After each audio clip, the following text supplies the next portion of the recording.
Morning and welcome back to the Wally Wilson Oval, Western Province Cricket Club. The second game, the quarterfinals day here. We have the Rebels taking on the Dhaka Warriors. So it should be a good game. The Dhaka Warriors are ranked 5 in the world with the Rebels at number 2. With the main man here, Mr. Bjorn Briggs, who knows the Rebels very well. Can you give us a bit of insights into the team and their predicted game plan? They're a strong side. They've been with last man stands for several years, several seasons. They've never managed to win a world champs, but they've got several SA champs trophies in the cabinet. A well-balanced team, well managed by Craig Marshall. I think they've got pretty much a set plan to. When they're batting, they have one nerdler and one big hitter, and I don't think much is going to change. Possibly they should look at that, depending on which side the bowling team opens from. There is a strong breeze blowing across the deck here, but this is going to be an absolute cracker. I've really been impressed with Dhaka Warriors, and it's going to be a fearsome battle out in the middle today, Ross. Yep, this is one game that I've been really looking forward to. I commentated the other day on the Dhaka Warriors game when they knocked out the Pink Panthers. They've got some serious firepower in their batting department. There were balls flying over the clubhouse, over the squash courts, into the car park. It's all to play for. It's knockout cricket. It's the game before. We've just seen the CPI Challengers beat the Black Eagles, so they've booked their place in the semi-final tomorrow. A few nervous jitters for the challenges in the previous game, and it just goes to show you've got to bat out your overs, Ross, and never panic and play the conditions. So in this format, those last 5 overs are crucial to take advantage of, and just got to play the innings and not have a preconceived idea of what the total is when you're batting first. You can always readjust that and play the bowlers on their merit here. As we look at the clubhouse, upstairs deck getting full, everyone coming down to watch the games. Wonderful day of cricket ahead of us. 3 more quarterfinals, the sun's out, wind is blowing. It's predicted to get a bit stronger as the day goes on. I wonder if it's going to play any part in the later games. Certainly will, Ross, and the teams that adjust to the wind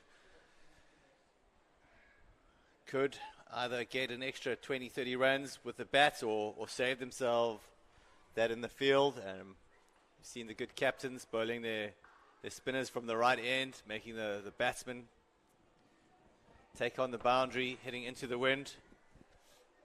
The ball just holds up, and putting their best fielders in the right positions makes a huge difference. As we see the Dhaka Warriors just doing some fielding drills. They've got some athletic guys that are very agile. Just waiting for the umpires to get off the field.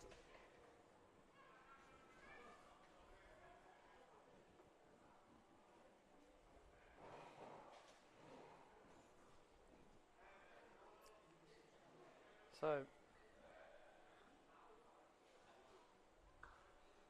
the CPI challenges. Just going to wait for look at the graphic for the path of who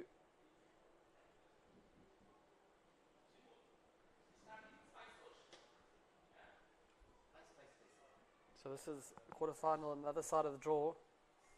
The CPI challenges will play the winner of Masagami or Heritage Cricketers. That is the 2 o'clock game this afternoon. The winner of this game will play the winner of Czech Republic Inglorious Legends from Pakistan. It's been a fantastic week so far. 36 teams from around the world.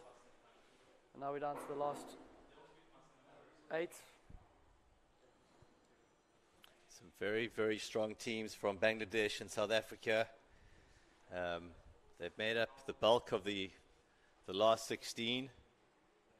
And a few exceptions to the rule. There was a good side from New Zealand there, Ross. Yep, the Ningalese, great bunch of guys, had a good tournament, got to the last 16, they were blown away in their game. I'll need to check how they're doing in the Shield. They'll come back next year stronger. Absolutely, they've had a great time. I've seen the New Zealand social media has been inundated with comments and support for them. So thanks to the New Zealand public for that. So the Rebels batting first year. They've taken a gamble. They're opening up with Darius du Plessis, who's I think he's in the top 2 or 3 batsmen of the tournament so far. He's a gun batsman. He is not the prettiest to watch, Roscoe, but he hits it a long way. The scratch golfer. He tried to go pro at one stage. And if Dhaka Warriors, if I'm with them and I spotted him walking into to bat, I'm going to make him hit into the wind the first 10. Because if he gets off to a flyer here hitting with the wind, it'll definitely be in the Rebels' favour. So they've gone the left-right hand combination. Keeps the bowlers in check, having to adjust their lines and lengths. Always a good idea if you've got that option. I think that's a good plan there from Craig Marshall, the skipper of the Rebels. And looks like they are going to open up with the batsman hitting into the wind, so no favours granted here by Dhaka Warriors. What an outfit, what a tournament they've had so far. This is really exciting stuff here. Yep, they've had a great time, great bunch of guys. They've just got stronger as the weeks progressed. As we look at the clouds covering the beautiful Table Mountain. Wonderful setting here at Western Province Cricket Club. Chris Pistorius, Darius du Plessis going to open the batting. Darius going to face the first ball. The opening bowler is Yanatil Naim Loban.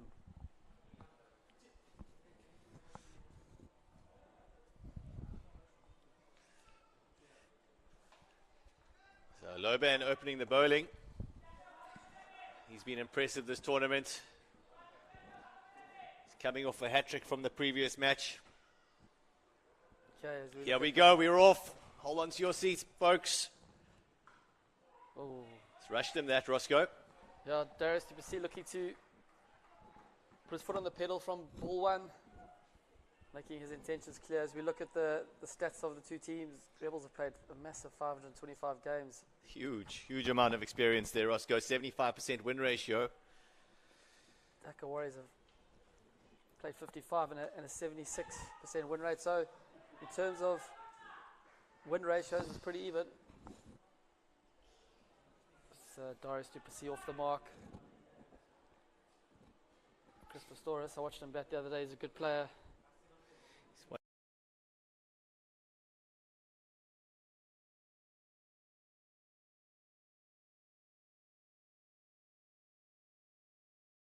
Some young talents into the team through their training programs. It's a lovely shot there, down to fine leg. Well fielded there by the man on the fine leg boundary. Whoops it in, they get back for 2. The Rebels have been to pretty much all the recent world champs. I think they were here in 2012, in London 2013. I don't think they went to Barbados. No, that's correct. That's the one they missed. And in 2017 and in Sydney in 2019. Disappointing tour to Sydney. That is quick, and he's just watched the ball very nicely and swiveled. It's well played by Pistorius. Where did they reach in the previous world champs, Roscoe? Testing my memory here, Briggsy. I mean, I know you're working hard there and putting up the scaffolding, taking down the scaffolding every day, but I expect you to remember that kind of thing. That's 1-0 to me. Was well bowled there by Loban. Half an appeal by the bowler. It's hit something because the umpire hasn't called a wide. Must have come off the pad there. He's bowling with good gas. Let's have a look at the replay here. It's gone between the pads and the leg stump. They're very slinger-malinga. Yeah, took the words just out of my mouth there. Did you, Briggsy? Interesting first over there. Just having a look at the stats between the two teams there. Both in fine form. World number 5 versus world number 2. All to play for here, Bjorn. National ranks of 1 and 2. It really is bragging rights on the cards here. Not only that, a berth in the semi-final. What's been a really fun, engaging, and competitive tournament here in Cape Town. Absolutely, Bjorn. Now, Sheriff Islam Sheikh can open the bowling, so it's a good tactic here. They're going with the... Love it. I love to see a spinner opening up here, Roscoe. I would totally agree there, Briggsy. As a batter, you've got to force the pace. And heading into the wind, it's not easy. Yep. I haven't watched Sheriff or Sheikh bowl too much, Roscoe. I don't know if you've seen him, but it looks like he's just going to dart them through. I think he's got a few. He's pretty well covered armory. He's got a few. He varies the pace. He varies the line. Oh, it's a good looking shot there by Chris Pistorius, just gliding it down to third man. Yeah, he plays all around the park. Chris Pistorius, well-rounded batsman. He's got all the shots. And I think this first 10, if I was Darius, I'd be giving him the strike as much as possible. He's got the armory to really just get a little bit of the shine off this new ball. So the Dhaka Warriors chased 180 odd in their last 16 game with ease against the Pink Panthers. So the Rebels would be thinking anything 170 plus, but in saying that it is knockout cricket. He's gone big there. Scoreboard pressure does play a part. Lovely fielding. Are you a fan of batting first and putting runs on the board, scoreboard pressure, or bowling first and knowing what you have to chase? Scoreboard pressure for me, Roscoe. Yeah. The only downside is you don't know what's a good total. Yeah. And here at this lovely Wally Wilson Oval, we really have seen the tracks change over the last few days. Early on, it was 110 was a good score. On Thursday, as you mentioned, the Dhaka Warriors chased down 180. So it does vary, and you've got to play the bowlers on the merit and runs on the board, and then back your bowlers to defend it it's far simpler than chasing. I always think. Yep, I would agree with that. So I reckon Darius Duplessis is going big here. He's had a few sighters. And if you've got someone like Darius, that's got to be your game plan. But having said that, if you've got batsmen that know how to work it all around the park and can manipulate the field and run well, then chasing's always a good option. But with someone like Darius, you want to put on a big total. But it will be interesting to see if he goes out early here. Will they adjust and just try and settle for a score of around 140, or will they still be targeting 175, 180? Because we know Dhaka Warriors can chase down big totals. So after 2 overs, the score is 10 for naught. Darius Duplessis not out 6 for 6. Chris Pistorius 4 or 4. Dhaka Warriors will be very happy with the start. Have bowlers bowling good line and length here, and no one's really got off to a flyer, either batsman. Ooh, so Abdul Quadaz Zaladi, a left arm off spinner. I'm a big fan of them, being one myself. I mean, you were more of a left arm, medium slow, Roscoe. That's funny. I like to think the older I get, the better I was. Started in, cut down to. It's a good shot there by Darius to get off strike points. there. Don't often see him play a late cut. Yeah, he's normally clearing the left leg, smacking it over cow corner. Ross, the older you've got, the definitely you used to play. The better, 100%. It's wide. That's the beauty of the left-hand, right-hand combination, opening up the batting there. Bit of pressure on the bowler here. Oh, it's just dragged down a bit. Christopher just gone back and just slapped it down to backward square leg. Bowler lucky to get away with that. Roscoe, how many teams from England came to this World Champs? 4, Briggsy. 4. And how many teams in London are currently playing last man stands at the moment? Oh, it's a great take by the keeper there. And I don't know how that's missed the stumps. Darius living dangerously. Back to your question there, Briggsy. It's a big competition. There's 500 teams to play this year in my leagues. Must be a lot of talent out there, Roscoe. Lots of talent there, Briggsy. There's loads of different leagues which are all graded. You've got competitive leagues, the social leagues, the teams. I remember playing in London back in 2006, 2007, and there was a guy by the name of Grant Walker. Is he still around playing? Walker's absolutely still there. He plays in all the leagues I play. Plays in my Sunday team. He is an absolute legend. Fantastic guy. What a competitor. Trying to get him to come to India to the Super Series in one of my teams. Okay. So those talks are ongoing.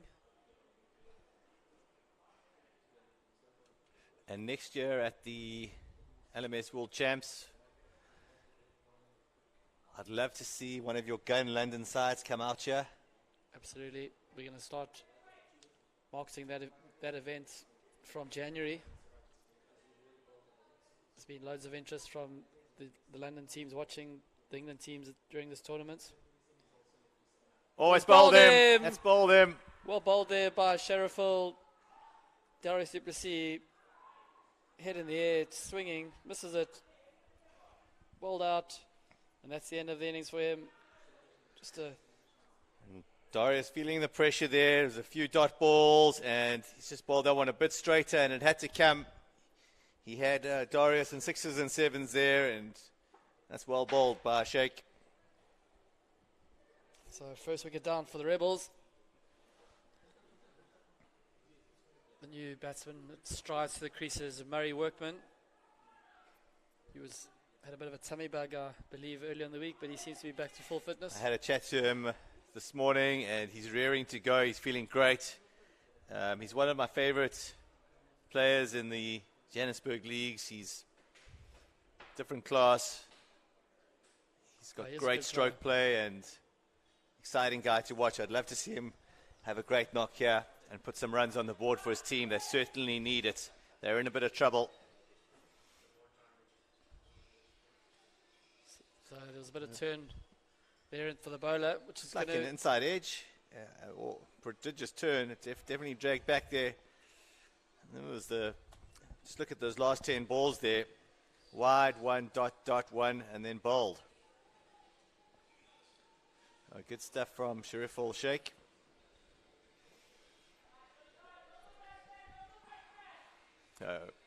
Crucial moments here. The next 3-4 overs for the Rebels. They need a partnership. They need some runs. A lot of time on the ball there. Murray Workman just eases down to third man. This is going to be an important knock here for the Rebels.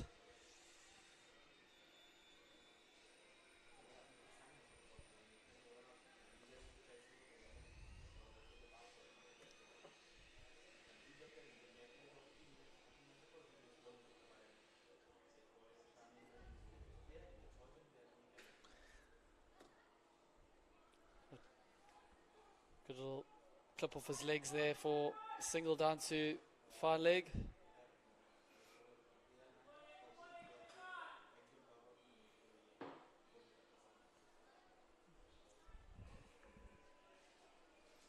It looks like Rebels have picked 2 spinners in their team today. You see the all-rounder Vaughan van Berkel and Rudy Grayling have been picked in their lineup, so different starting 8 today for the Rebels. Who's the next man in? Daniel Polton, batted 4 normally? it normally will be. He's had a disappointing tournament so far. Oh, he's bowled him! What a delivery! Jaffa. Sharif will take Massive his wickets. huge wickets. Played all around 16 for 2. it. Interesting to see if that's kept low or it's just gone through the gate. I think it's just gone through the gate. It's just... I'd like to have a look at the replay, but I think he's just left a little bit of a gap between bat and pad, and it's an absolute Jaffa. Let's look at the replay here. Oh, looks like it's gone through the gate there, Briggsy.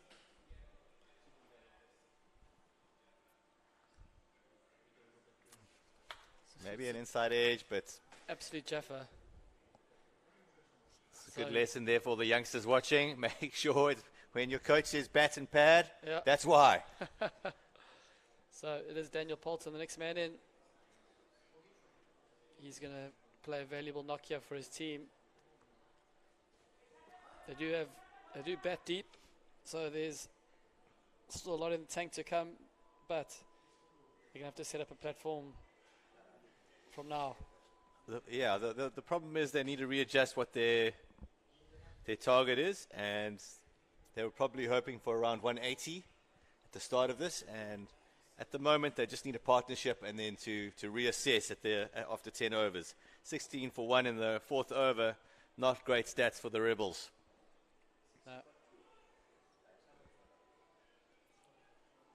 Looks like it's a change of bowler. Just wait for this live score to update.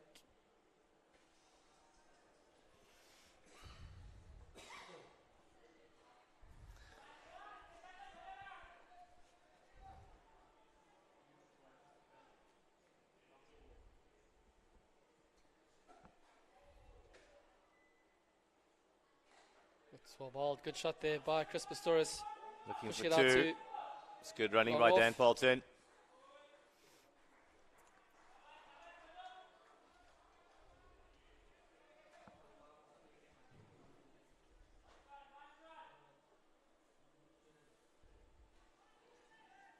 So, apologies to our technical team. We're just going to get the scorecard graphic back up for us as soon as they can.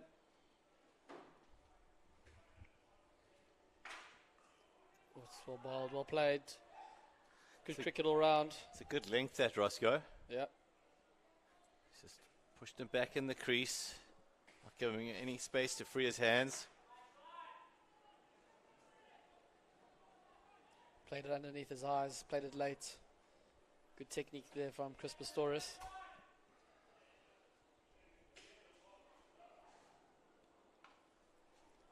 Just leans back, just punches it through mid-wicket for a single.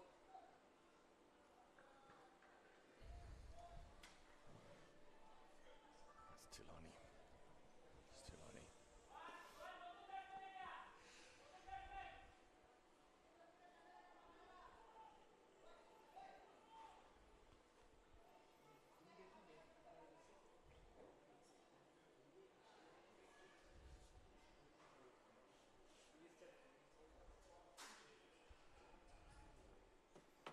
Poulton on strike. It's full. And he pushes it for 1. They look for 2, but settle for the 1 there. It's good batting, good bowling. This is much better from the Rebels, just getting a little bit of momentum with the singles and not too many dots. Yep, they're going to have to look for the 2s also. That's key to setting a competitive total. And setting a tone, just putting a bit of pressure on the fielders. Yep. Always having a look. No easy pickups for the fielders. Let them know you're in the game. Not going to roll over. Absolutely agree there, Briggsy. So, after 4 overs, the score is 17 for 1. Murray Workman not out, 1 of 1. Chris Pistorius still there, 7 of 7. 2 down, sorry.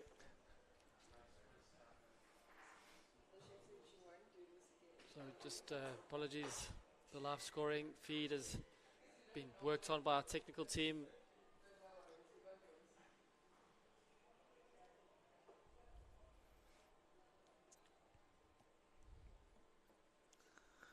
Pistorius on strike. Just having a little breather here. He's having a look at the field as they make some adjustments. Taking his time. So the left arm spinner. Got a wide long on. A wide long off. The extra cover is 10 to 15 meters off the boundary. And the backward point is... It's more of a backward point than a third man, I think, Roscoe. Yep. And he's also 10 off. So backward square leg is on the field.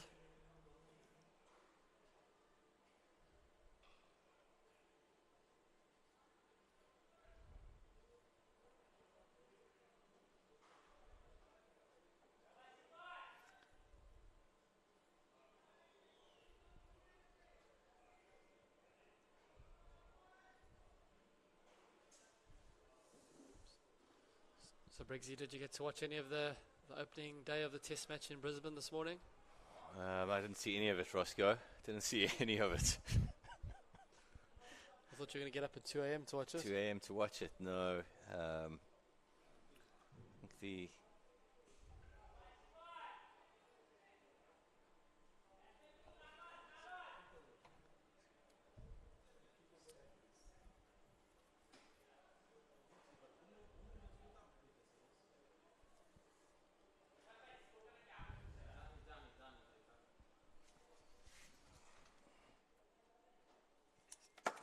So for our viewers, apologies for the delay here.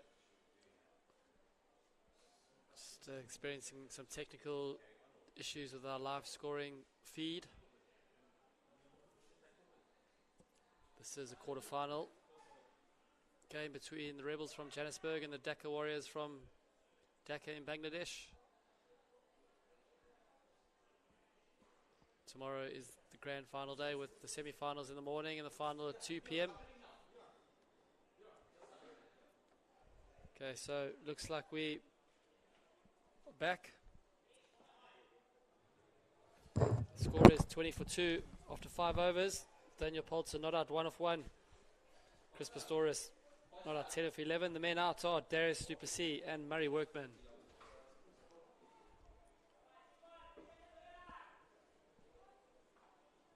Abdul Quadazalani is the bowler. The current projected score is 180, but it's early days. Balled a bit short there, but gone for wide. Chris Pistorius just couldn't get hold of it. It's important for the Rebels not to panic here. The wind is extremely strong here. They really need to not lose any wickets here so that they can hit with the wind. The second 10 is going to be crucial for them to put on a big total. Hitting into the wind's never easy. Yep. It's a good looking shot there by Daniel Polzer, just pushing it out to long off for a single. We're up to about 9 knots, so it is blowing out here. It's definitely picked up. You have a look at the grounds, at the trees. The wind is swirling around. It's well bowled. Well bowled, well played. Just digging it out there.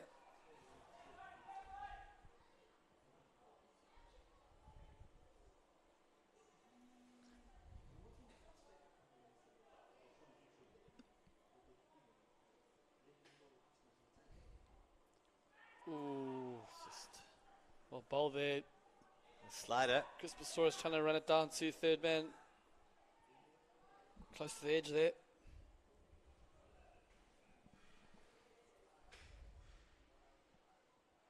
Oof.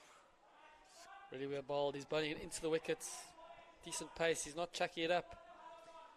No, making it difficult for the batsman, and the batsman's feeling the pressure here. He needs to get a single here and rotate the strike. Yeah, it's 2 dots in a row. Dots are worth gold in this format, and only 100 balls. You should be. It's the wrong approach. You can't go aerial into the wind here. He should have just.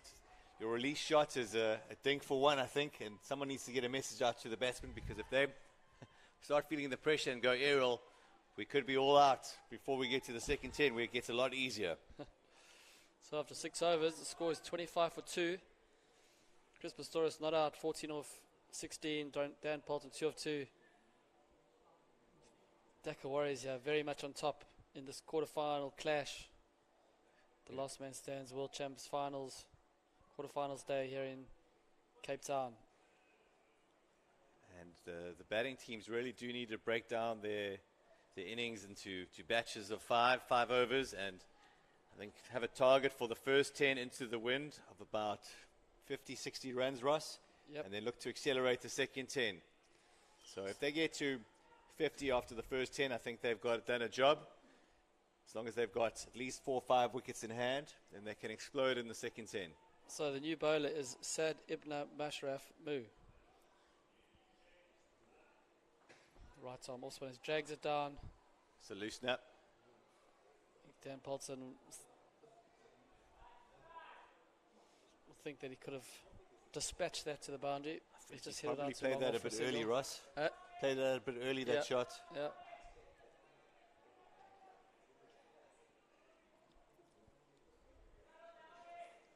Mashraf just getting his fielders in the correct place. That's a better ball.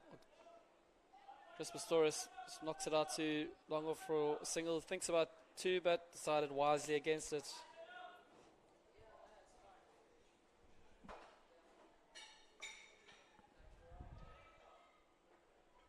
So interesting that he's staying right arm round. It's wide. You have to re-bowl that.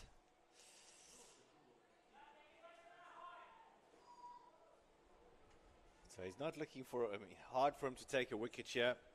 Coming around the wicket. Good looking shot there by Dan Polton out to long off for a single. The Dhaka Warriors are keeping the pressure up here. Not many boundaries. If you look at the last 10 balls, there's been no boundaries. Been outstanding so far. They've really been accurate with their bowling and their field settings. It's a good shot. He's looking for 2. He settles for 1. So there's been no boundaries actually in this inning so far. It's reflected in the scorecard. It's just 30 runs so far. 1 ball to come. Polton on strike. It's a wide. It's the second wide of the over, and it's always tough for the bowler there. He's sliding it across, and sometimes the angle gets the better of the umpires. Let's have a look at that replay. That's definitely wide.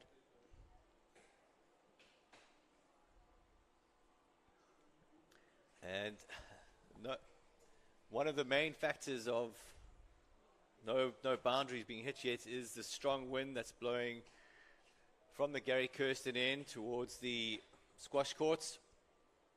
And it's very difficult to hit into the wind. It's tough going. And that's why it's so important for the batsman just to keep a level head, and you almost got to play a bit of a test cricket innings here, work the ball around and see off the new ball. Run hard. That's great fielding by the bowler. Mohammed Habibur Rahman is going to take that effort for 20 overs to win this match. Every run counts.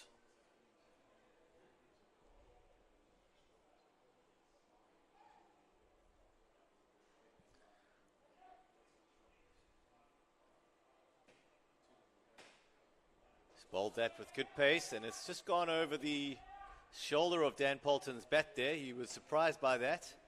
He's given the bounce signal to... Didn't move his feet though.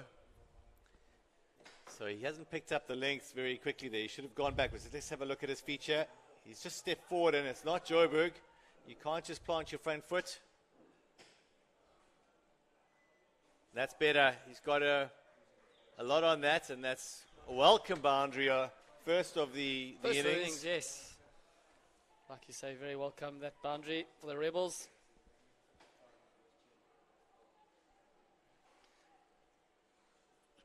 Okay, he hasn't moved his feet though, and it's lucky it's a bit wider, that one, than the previous delivery. It's a clever shot there, Briggsy. He saw the third man being pretty square, so he's run it down fine of that. The third man probably out of position if they've got anything wrong. Rahman's bowling with good gas here. slow delivery. Set out to extra cover fielder. He's 10 off, so trying to definitely cut off the 2. So bowlers decided to come right on round to the lefty.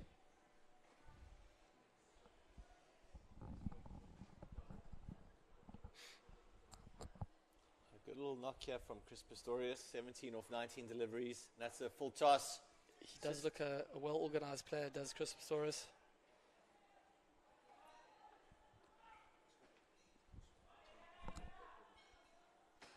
Score now is 40 for 2 after 8 overs, and I think they'll be happy with that. They've consolidated the innings here. They can get to 50 after 10 overs. It's job done. If they don't lose another wicket, then they've got 10 overs to really explode with the wickets in hand. And there's some power to come with Rudy Grayling, Vaughan van Berkel. It'll be interesting to see who they bring into the batting next. So everyone will be putting up their hands. Yeah. The new bowlers, Tonu, I think he's a leg spinner. It's a good tournament so far.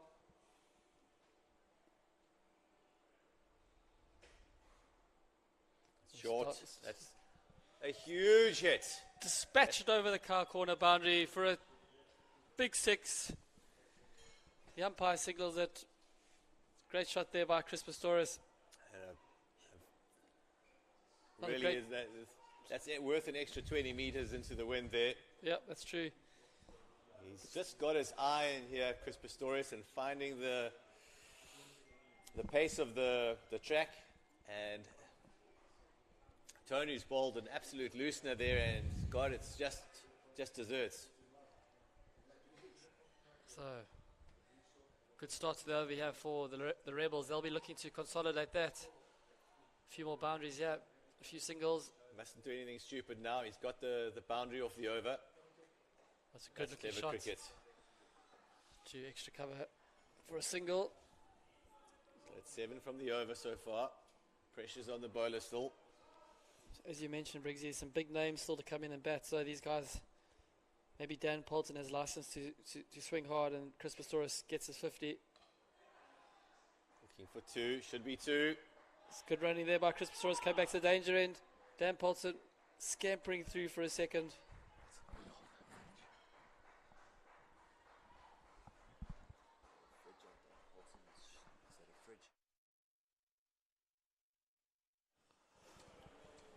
Great running there by Dan Poulton. Scampered through for the 2. He's on strike again. It's a better delivery. Could be 2 again, but I think Dan will settle for 1.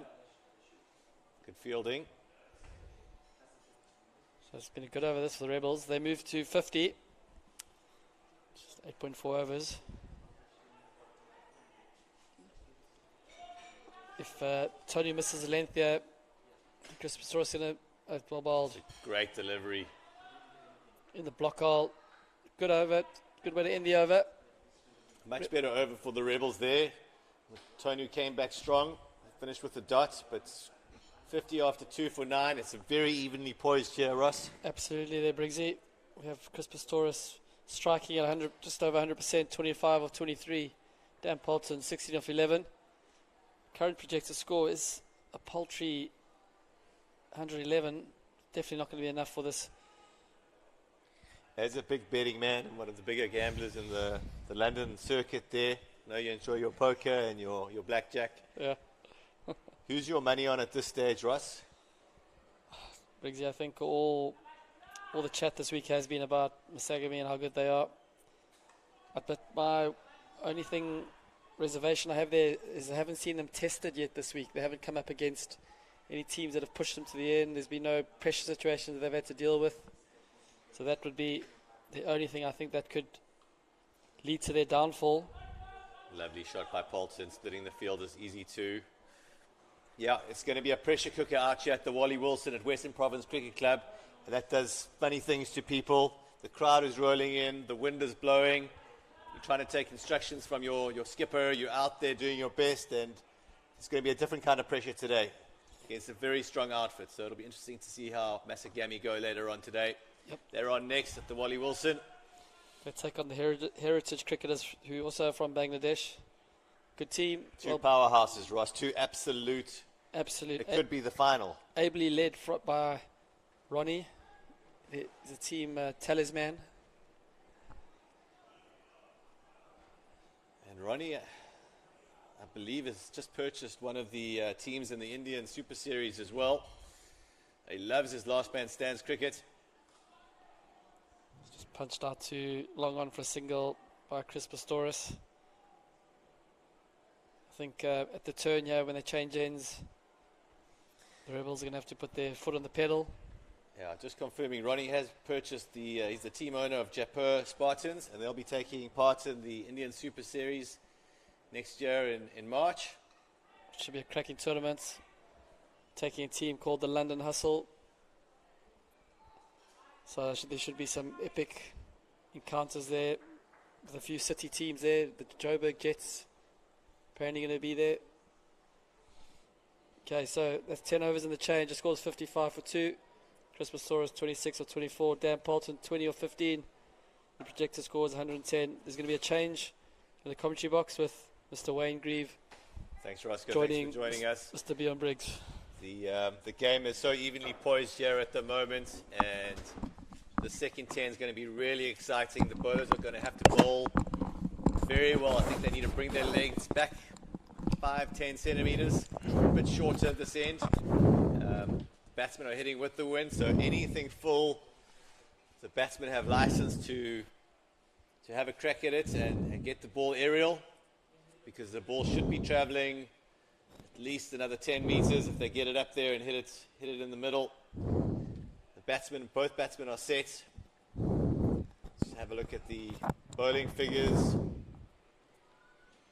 Fantastic stuff there. Just Tonu going for a bit of stick in his 1 over. Everyone else bowling below 7 and over, which captain will be delighted with his bowling effort here from the lads. Pick of the bowler is Shariful Shaikat, who's picked up the 2 sticks and bowled 2 overs just for 4 runs. So fantastic start for him.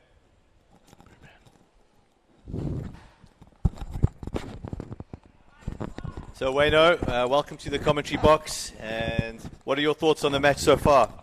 Good afternoon, Bjorn, or almost good afternoon, 15 minutes until midday. I think Rebels have played this first 10 very well. The wind is the strongest. I've just been roaming around the grounds, and the viewers at home might not realize how strong this wind is. And you can see that's why Loban only bowled 1 over with the wind. He's going to have to be doing all the job for the team into the wind here, running in, because it's going to be 2 different games here.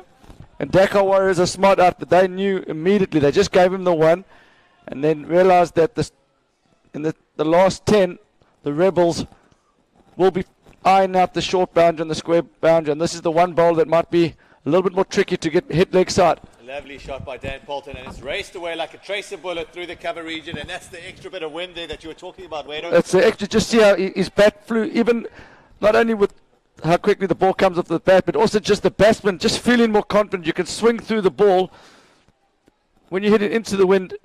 You're the ball hitting against the wind as well. And you don't get the same bat speed. So it's a different game here now. That's a good delivery in the block hole. I've just been told by a weatherman that the wind is up to 9 knots an hour. Now, that would have been completely out there if you'd hit the wickets there. That's a big miss for Dhaka Warriors. It was worth a shot there. If they could have got out Pistorius there, that would have been a huge moment, and a bit naughty from the Rebels running there and unlucky from the Dhaka Warriors. So when I was walking around the boundary, I was trying to think, what's a good score here? The figure that came to my mind is 145.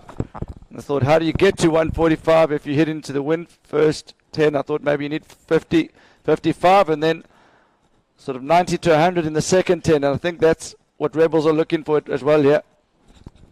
I think you're absolutely right there, Wayno. The first into the wind, you've got to break it down into 2 halves, and the first 10, you just look to get a run a ball, and the second 10, you put the pressure on with the odd boundary in every over and no dots, and you should get to 145, 155. But it's wickets in hand in that second 10 that is key to give you that freedom. And now, I think that this is where it's going to get interesting. Now Low Bonds bowled there. He's going to be the toughest bowler to take leg side to the short leg boundary.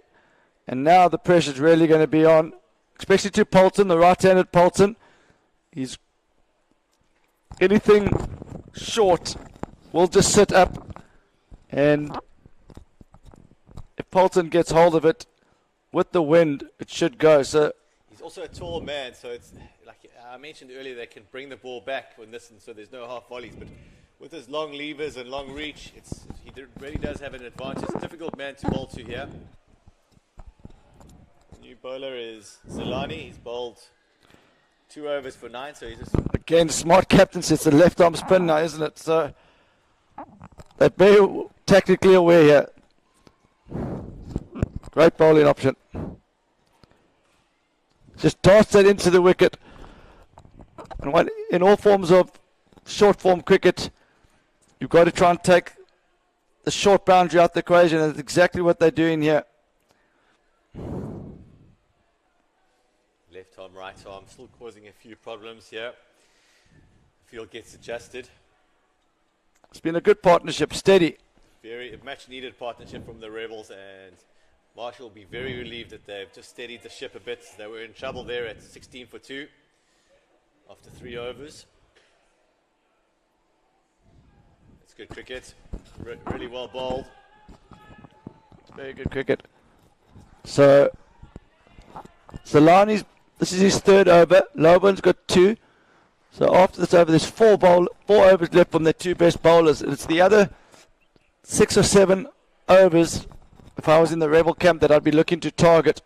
They targeted Tonu, who just dropped a few short and was dispatched, and he'll be, it's got the outside edge there, a bit of luck for Dan Poulton. He's trying to use the wind there, and the thick outside edge. Interesting to see who takes the next over for Dhaka Warriors.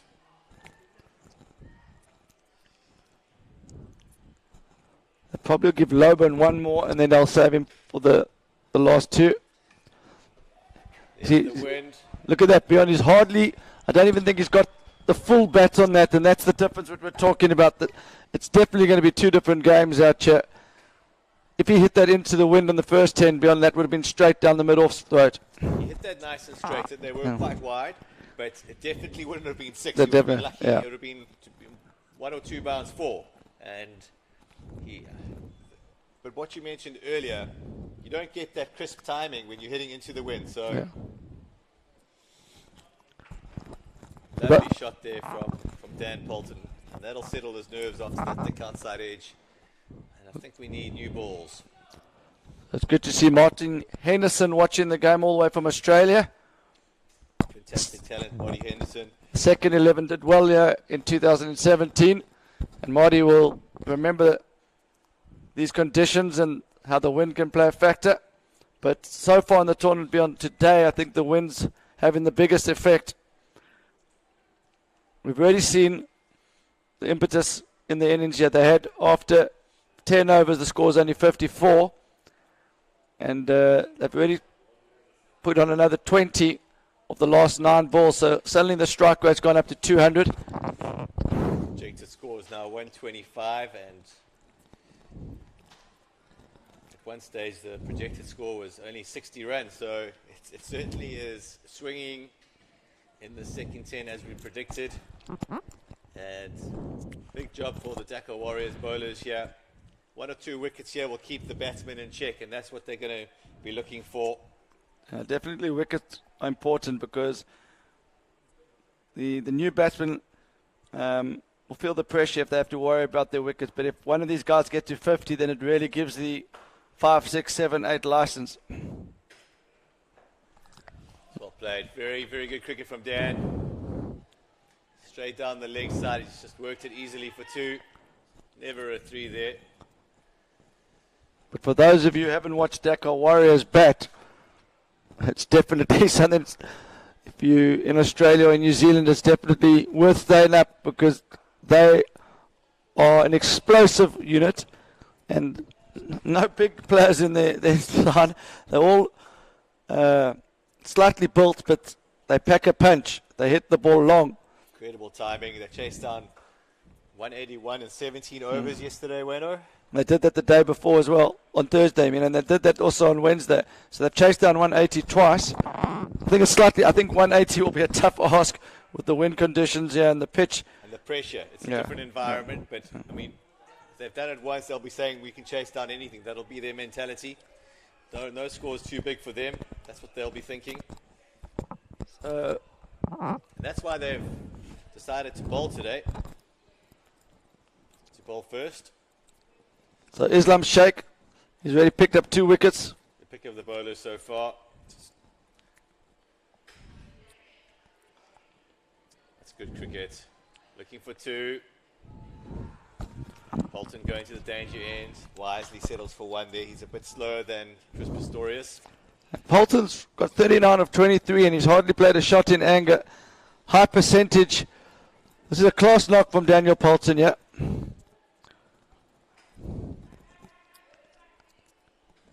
Fantastic player. He's got an outstanding record. He's played about 150 games for the Rebels. Short, that's what we're talking about, Bjorn. You cannot bowl short, and that's a free hit there. Clobbered that over mid-wicket. Shakes bowls his first bad ball of the tournament here, and it's been absolutely smashed. I was saying earlier to Refat, if he bowls that length, he bowled that length bowling downwind, and it's okay because, the batsman trying to play a pull shot into the wind to the big square boundary is going to be tough, but dropping it short, it just sits up, and he's gone for the full treatment there. As you look at Daniel Bolton's record, considering they play a lot of the LMS cricket on turf wickets, that's an incredible strike rate. And so that's actually strike rate for this innings, beyond. So that's enormous in the context of this match. A match fuller there from him, much better delivery.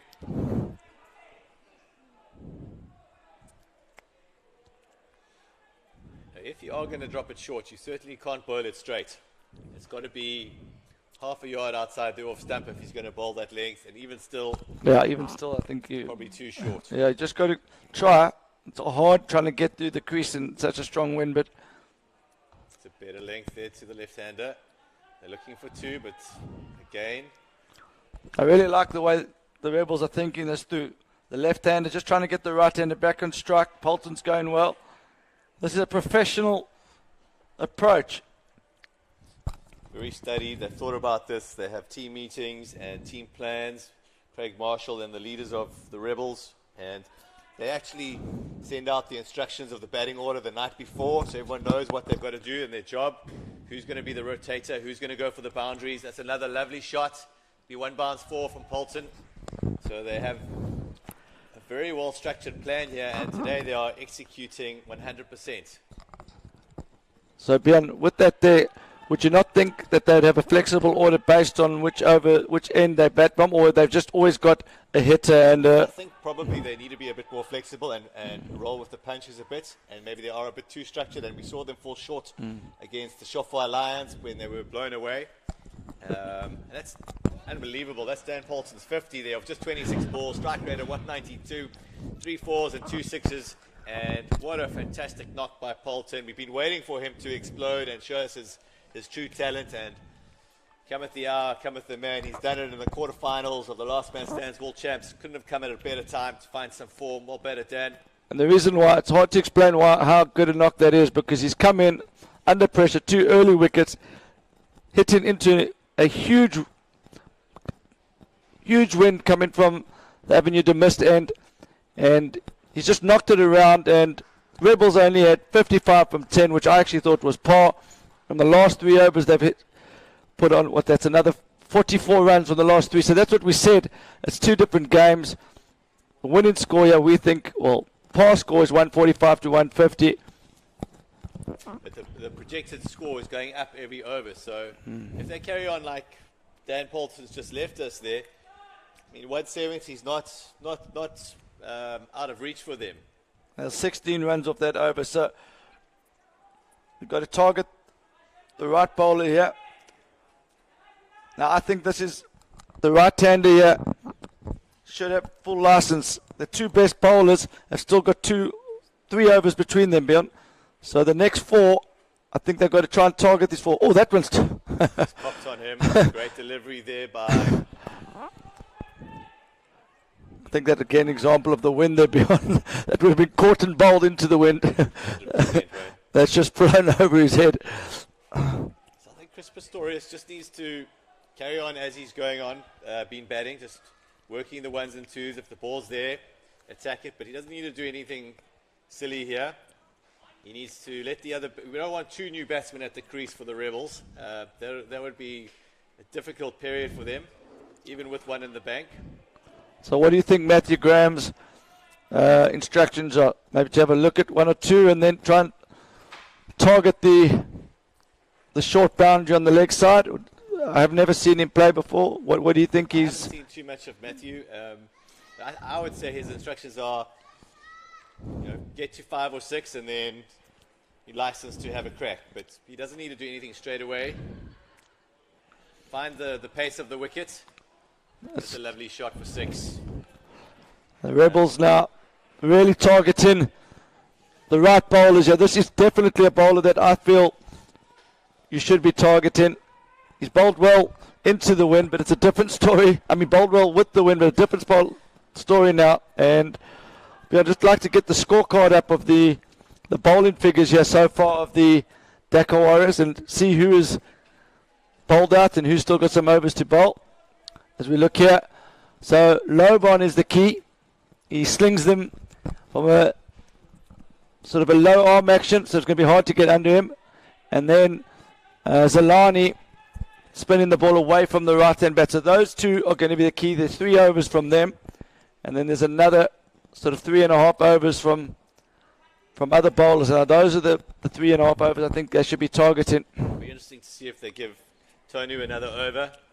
He's the only bowler that fetched in the first 10. So they might be nervous to give him another go. Lovely use of the feet there by Chris, and he's lost the ball. So Kwazi and Kuba is finding out a new ball here that's like for like. You look at the bat in there. Chris Pistorius holding the innings together, and I don't think there are too many dot balls in that 37, and that was the key. And he's now, I feel he's in a position where he's actually able to, especially with Poulton being retired, I feel he's in a position to chance his arm a bit, yeah? I think so, and I think that would be Matt's job, is just to farm the strike to him, not eat up any dot balls and just play 1s and get him on strike, because he is seeing the ball very nicely at the moment. That should be 2. Very, very, very good cricket here. Outstanding bat in that. Shakes just bowled that one a bit quicker. And Pistorius is now giving the Dhaka Warriors something to think about. It's not all about boundaries. Mixing up his approach here. Great cricket there.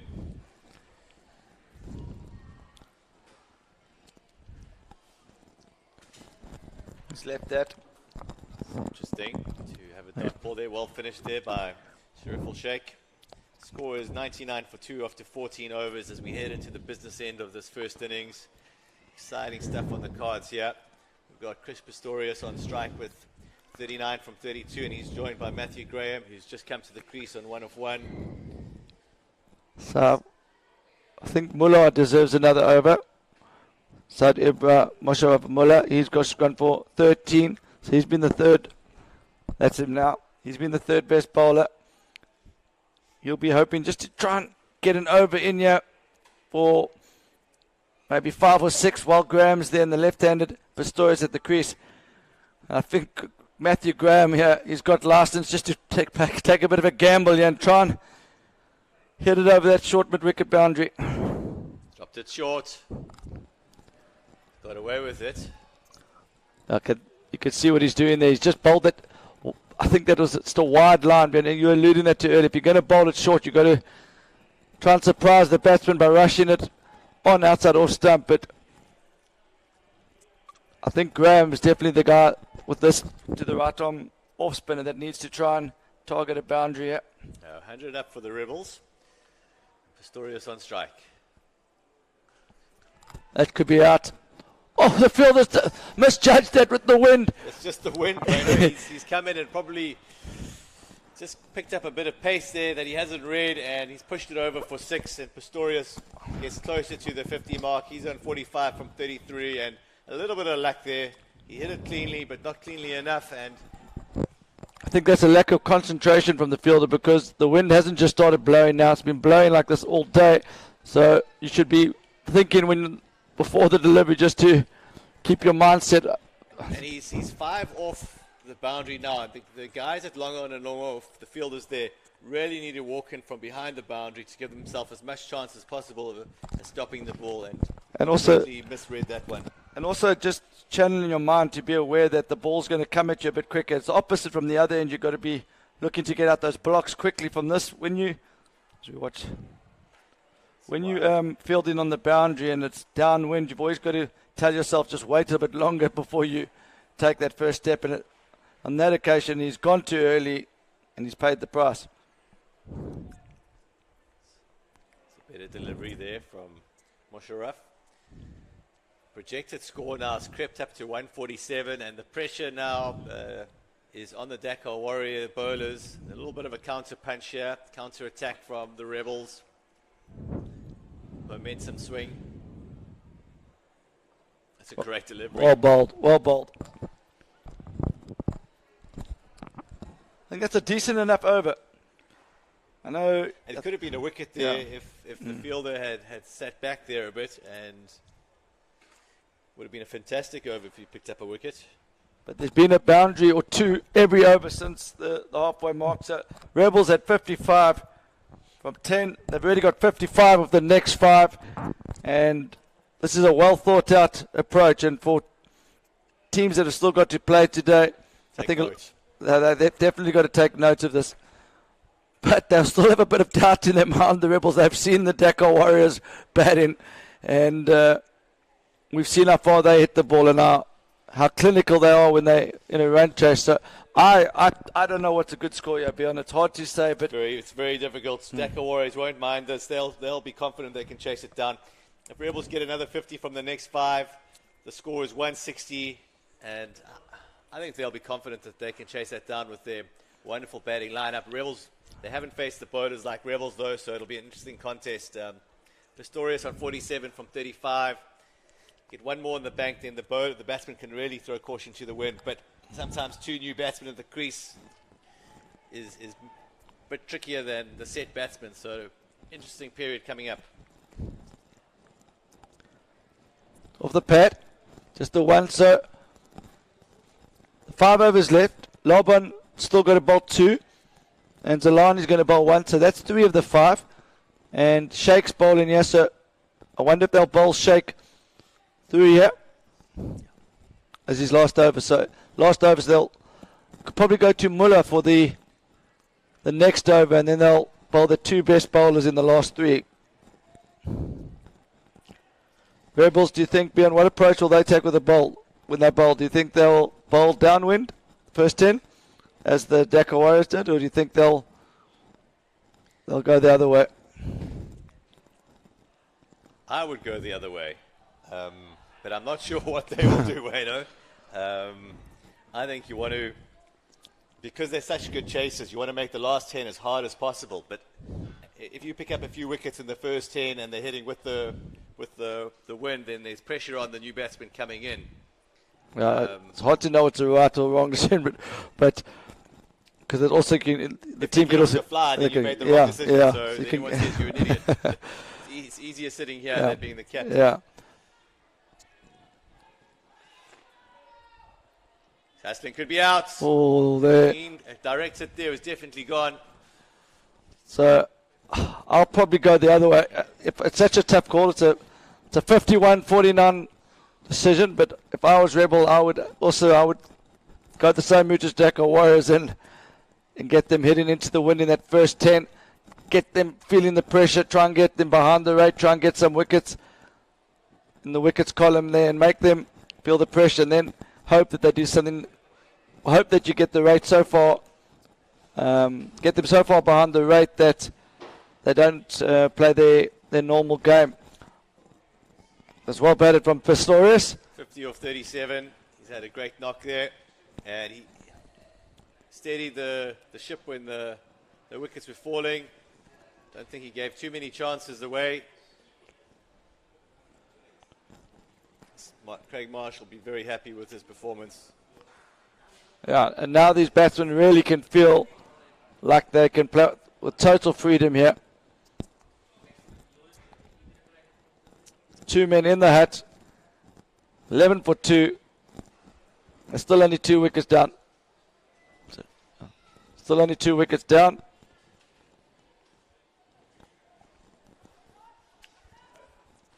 One 4 for 2. 1 ball to come from Sheikh. Rudy Grayling's the new batsman in. They'll be looking for 160 plus now from this position. It's a huge shot to get first up, and that was stone dead. Very easy decision for Kwazi, the umpire. Let's have another look at it. Yeah, that's out. Unselfish from Rudy Grayling. He's a good cricketer, but he's disappointed. But I don't. Maybe you could have a look at one, but his job is just to get on with it there, beyond and not waste balls, and certainly hasn't wasted any balls there. I think it's always a good idea to get a bit of bat on ball and not, unless it's a real rank full toss. That one was a good delivery there. You should have, you treat every ball on its merit. But just come to the crease. You don't need to play a shot like that. See, but yes, possibly not. But you've got 2 men in the hat, and you want Poulsen to have it enough deliveries when he comes back in. So I don't mind that play. I don't mind that play. If he hits it at the park at 6, if he gets out, you've got 2 men who are used to the pace of the wicket. I can't see how Rebels can get bowled out from here. Beyond they've only got 20 ball deliveries left. I don't think he'll get bowled out. It would be unlikely that he comes back into bat even. So, yeah, 6 of one, half a dozen of the other. Possibly right. But I just know Rudy's such a good batsman there. I think we would like to see him get himself in 3 or 4 balls and then have a crack like that once he's got the pace of the wickets and assess the situation a bit better. It's so difficult. Not very many players can come and just hit it. I mean, that was a bloody good delivery there. It's swung in the air. It's a good length. It really wasn't the ball to be hit there when you're the new batsman at the crease. Well, let me rephrase that. If you're the opposition captain now, would you rather be bowling to the new batsman or to Poulsen? And that's why I feel it's not the worst play. It's gone again.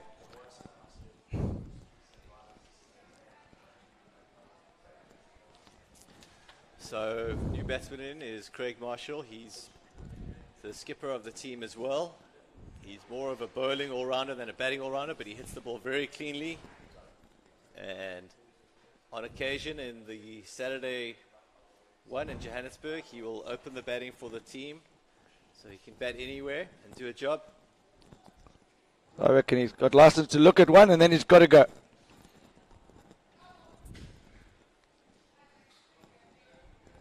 So there's his sighter. It's always nice to get off the mark with a wide. I think he's had a sighter now, Bjorn, and I think he can go.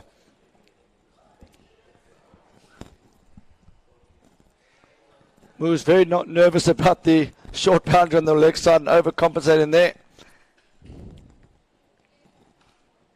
Elegantly played by Marshall.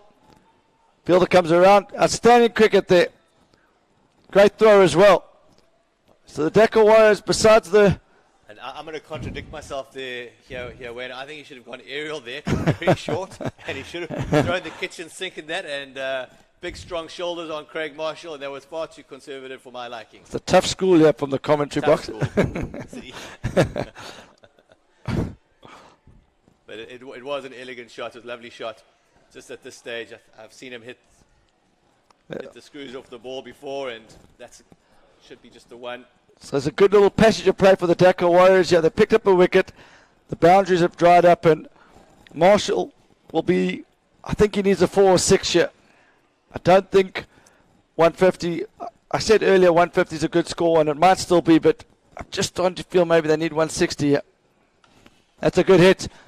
Fielder comes around. It's a better length there from Mushraf. Harder to get underneath that one. It wasn't full enough. So Marshall just squirting it out there to long on. still think they've got a chance for 155 here, 160. But they need one big over. Just seen that the new batsman always finding it a bit more difficult on this wicket. 3 overs to go. 10 and over gets them to 150. So I think they're looking for 2 overs of 10 and then maybe 1 for 15. That's how you get to 155. But at the same time, they're going to targeting. If I'm Craig Marshall, I want two boundaries and over from my team, and at least 2 singles. So you're looking for 10 and over for the last 3. It's not actually going to be easy against Loban. He's their most effective bowler into the wind.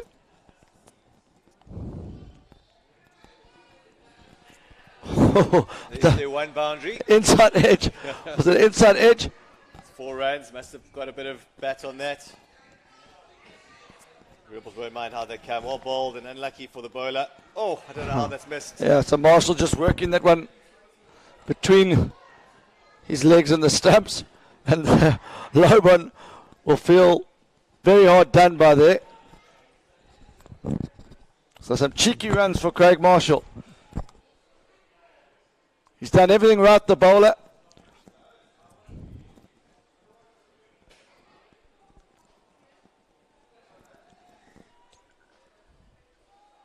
I think against Loban with his slingy action, it wouldn't be a bad idea just to stand middle and off and make him bowl a bit further outside off stump. Seems to be getting a little bit of late in swing.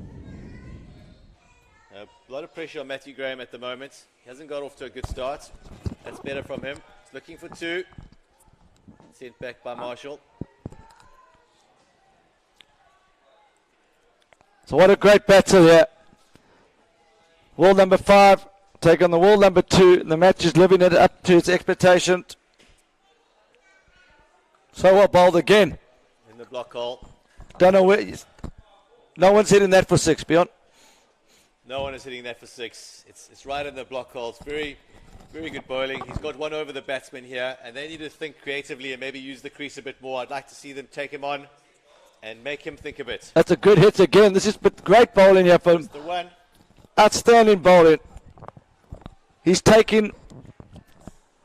We're saying earlier that the seamers want to bowl downwind, but you actually need your best seam bowler to do the hard yards into the wind to take the pressure off your lesser bowlers, because anyone that's got a lack of pace or not able to turn the ball away from the right-hander from that end, from the what we call the avenue de mist end, it's going to find it a lot harder to stop the boundaries. So Solani now is going to complete his last over, and then it's going to be back to Loban. So Rebels all have to readjust their thinking to 150 again. Yeah, I thought at one stage they might be back on track for 160. They definitely need 2 big overs here, because Dhaka Warriors, they've bowled superbly, and they'll be very happy chasing down anything under 150. Come down the track. It's just going to be easy two. Easy 2. Good from Marshall. Very good from Marshall. He was well away on that. Matthew Graham just sort of hesitating for a minute, but Marshall called him through. So they've got to take on Zolani here. Got to put on the pressure on him. Can Matthew get hold of one here? Happy to leave that alone.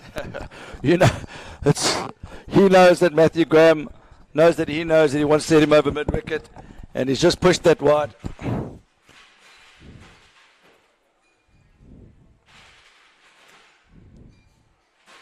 He's gone for the big heave over mid-wicket, top edge, running away, but that's into the wind, and it's only going to be 2. Unlucky for the bowler there. But that's the advantage of just being able to spin the ball away from the bat. Just gives you a little bit more chance of taking that small square boundary out of the equation. I still think Graham's going to want to go leg side again, yeah. Is he going to change his game plan? Use his feet nicely. But the fielder there's cautious to come in too quickly there after the last one went over his head. So these are high-class bowling here from Zalani and Lobon at the back end of the innings. And just see now, quality bowling is needed at this stage of the tournament. We've just seen the runs dry up here as the two previous batsmen, Poulton and Pistorius, retired with their 50, and momentum swings back to Dhaka Warriors. And that's out, that's run out. Great fielding there by Zalani. And I just felt like Matthew Graham was struggling a bit there, and not a bad thing for the Rebels to have Van Berkel coming in. He's a strong lad and might be able to hit the ball a bit further. Graham was getting tied up there. So for those of you who just joined the broadcast and wanting to know what's happening here, the Rebels, they're Johannesburg side base side, and they're taking on the Dhaka Warriors from Bangladesh. This is the second semi-final of the day. Second quarter-final of the day, sorry.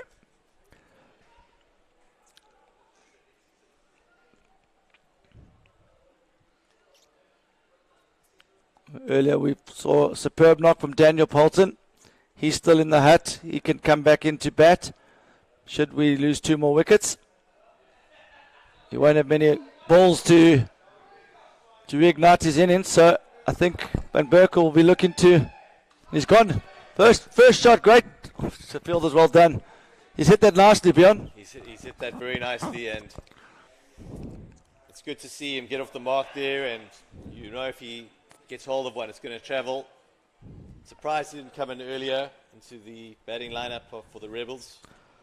So Bjorn, this has been such an interesting innings. Rebels first 10 overs, 55. Then the next 5 overs, they scored 55. And the last 4 overs, they've only scored 20. But that's down to the best bowlers from Dhaka Warriors being bowled in that spell. So, but also, don't forget that we had 2 new batsmen. Yeah. So a combination of that but targeting the 4th and 5th bowler is so important in this. And that's why with new batsmen in, you've got to really plan your strategy, and maybe you've got to roll with the punches, and possibly they missed a trick there, not sending in Vaughan Van Berkel in earlier. And with this, I would have put him in as Dan Poulton retired. He just chipped this in the air. The fielder comes around. No, maybe that's why they didn't put him in earlier. I think this is outstanding bowling from Lobon. He is really the linchpin of this attack. In all the games I've watched him, he's just done the hard yards into the wind. Van Berkel should have. He's just chipped that, and he should have sprang through it there.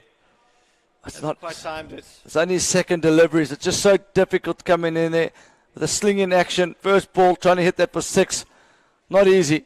It's not easy. It's very difficult, and brings Poulton back to the crease. And Poulton was outstanding there, 50 of 26. That innings has just given the Rebels a chance here. We saw in the first quarter final, 136 was enough to win the game. But there's a completely different kettle of fish with regards to the Dhaka Warriors batting lineup. They've chased down 180 in their last 2 games on slightly better surfaces than this. And maybe tacks that maybe don't have the same quality as the Rebels, but they are really good to watch with the bat. So they'll feel that the score is within their range.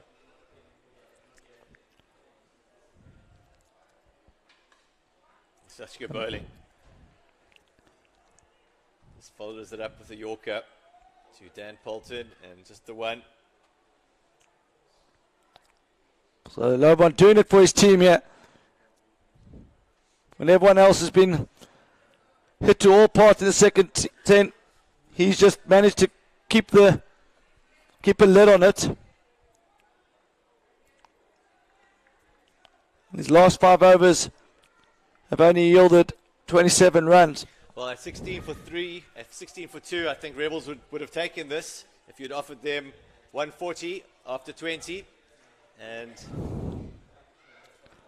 I think it's still anyone's match here. Poulton on strike. Great bowling against the dot ball. Unbelievable bowling. Unbelievable bowling. So last ball of the innings. If he hits this one for 6, it's a home run. He's hitting with the wind. But he's just come back to the crease. And Loban is just bowling absolutely outstanding here. It's going to be full and straight. And does it, Daniel Poulton? Maybe he's got to go deep in his crease. Hope to get under it. Maybe deep and back into his crease. Let's see which way he goes here. He does. He goes deep into his crease. And he's given him. So, a standing spell of bowling from Loban. I think Poulton had the right thought process. Goes back and deep in his crease. He's not happy, but that's out, I think, unless he's got any bats on that. I think that's hitting leg stump. Maybe if you review it, it might be... Might be hitting middle stump if you review it, but... Yeah, I think great decision by Quasi there. I actually think he maybe, because he was getting such late swing there, it might have been an idea to try and take that out of the equation and come down the crease. Get it on the full. I think he's thinking of the 12, the easiest way to go for 6 there. I think he's thinking over long on, but I don't know, no matter what he did there, that was going to be almost impossible to hit for 6. It's that skillful bowling. He's hit his Yorker on numerous occasions there, Loban. And well played, Daniel Poulton. That's an outstanding knock. He's given himself, Dan Poulton and Chris Pistorius have given his team a really good chance of winning this match. They've got runs on the board. There's going to be scoreboard pressure. And it's all to play for in the second innings. And I asked you earlier, Bjorn, which way you think the Rebels were going. At that stage, it looked like they might be on for 155, 160. I definitely think they've got to now bowl with the win in the first 10 just to try and create some pressure. I think that's the... Use the scoreboard pressure to their advantage and make that first 10 count and pick up some crucial wickets. They need to have Dhaka Warriors 3 down after the first 10, I think. Yeah, or under 50 in the first 10. You know, so they can't afford for Dhaka Warriors, if they're bowling downwind, to have more than 60 in the first 10, because we know how hard it is to bowl into the wind. And the key in the second 10, what I'm picking up here, is also to have the new batsmen coming in. Have the new batsmen coming in being ready to strike at will. You can't come in cold. You need to have the throwdowns, because if those new batsmen that came into the crease, the momentum really swung back to Dhaka Warriors there. So that's a key factor when you're chasing.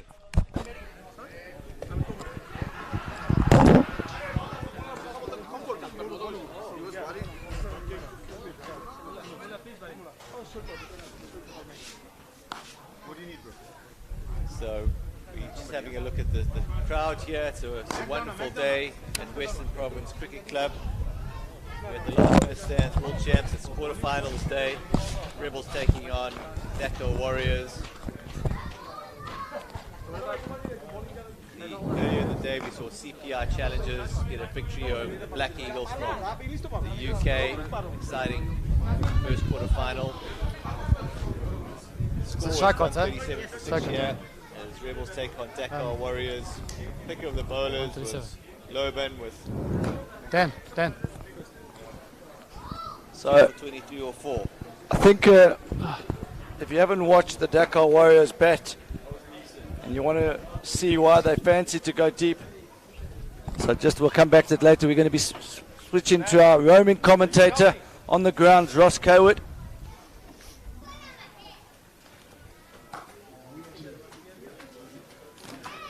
With me I have Dan Poulton from the captain of the Rebels.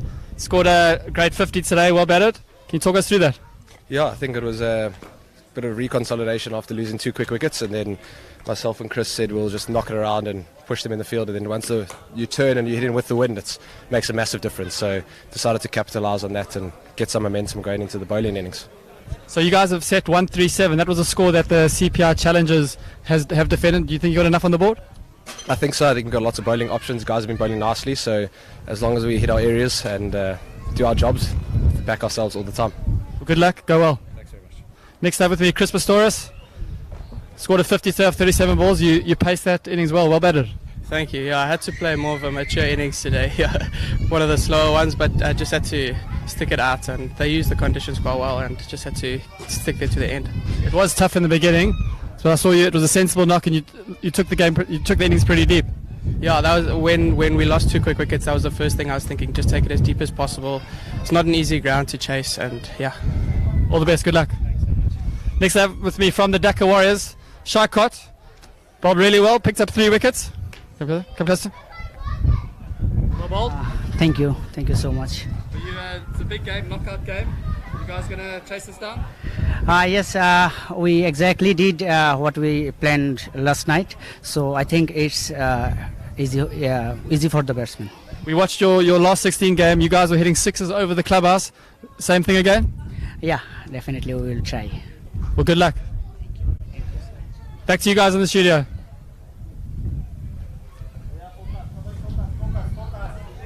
Segment from you there as we just look out now on the ground. You can see Rebels starting to warm up in the field. They are Okay, I got it. really ready to go. The Dhaka Warriors guys just padding up.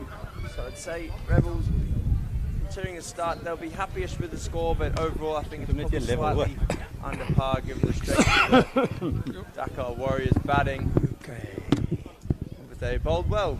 I was a bit nervous when they're hitting with the wind for them, but Naeem Loban, he bowls a very, very good Yorker. Hardly missed his length at all. And some great figures from him. So Masagami, they're up next. You can see him just out having a look at the wicket.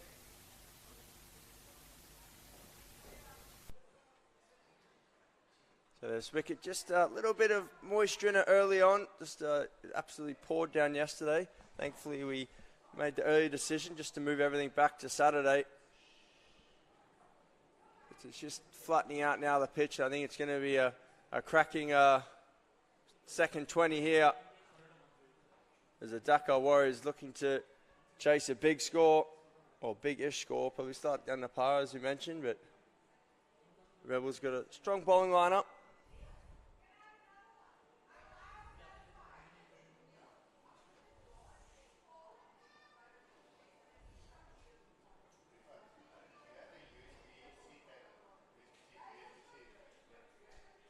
So a beautiful Western Province Cricket Club in the background.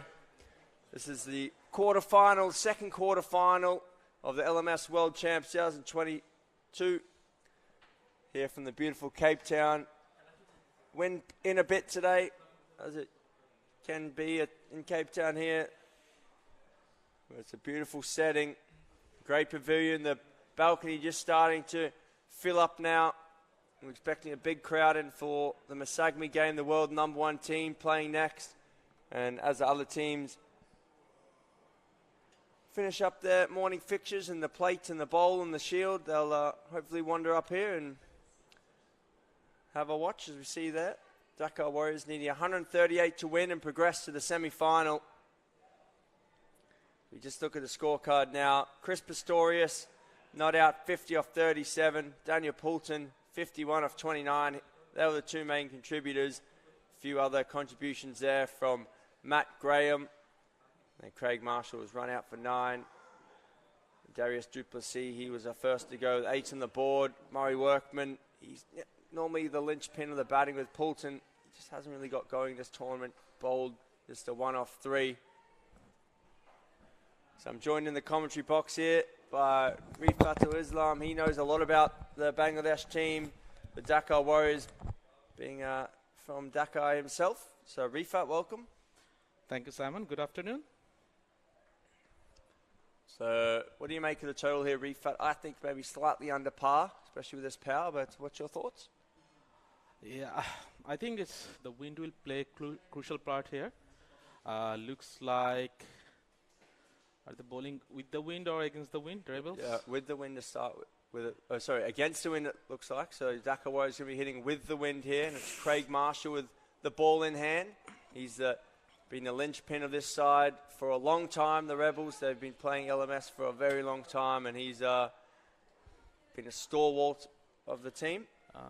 I thought Rebels would have gone with the wind for the first 10 overs, put some pressure, not a big score to defend, put some early pressure in.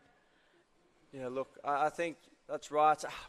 In two minds, you see, if they can get a few early wickets now and get the pressure on, then at the back end it becomes tough for the hitting against the wind. But no, I do agree with it. Slightly under par, make them hit into the breeze and try and get them behind the run rate. So anyway, as we look at the bracket here, so this is currently on the right-hand side of the draw. Dhaka Warriors, the 5th-ranked team in the world, up against Rebels, number 2. Czech Republic, they'll play the winners of Czech Republic and Glorious Legends. And then on the left-hand side, Masagami v Heritage. And they'll play CPI Challengers from Bloom, who won the first quarter-final. We're ready to go now. Ooh, little false start there from Marshall. So on paper, this is probably the biggest quarter-final in terms of the team rankings, number 2 versus 5. What a matchup. So first ball coming up. Wow, what a start from Habib Rahman. He just C-ball, hip ball there, a little bit wide from Marshall on length, through the hand short, and just clapped it through the covers for 4. What a shot to start Signal with. of intent. From the first ball. Look at this. It's a little bit wide and short, but just reaching, bang, 1 bounce. Feel they can do nothing about it, and 4 runs. So some start there from the Warriors.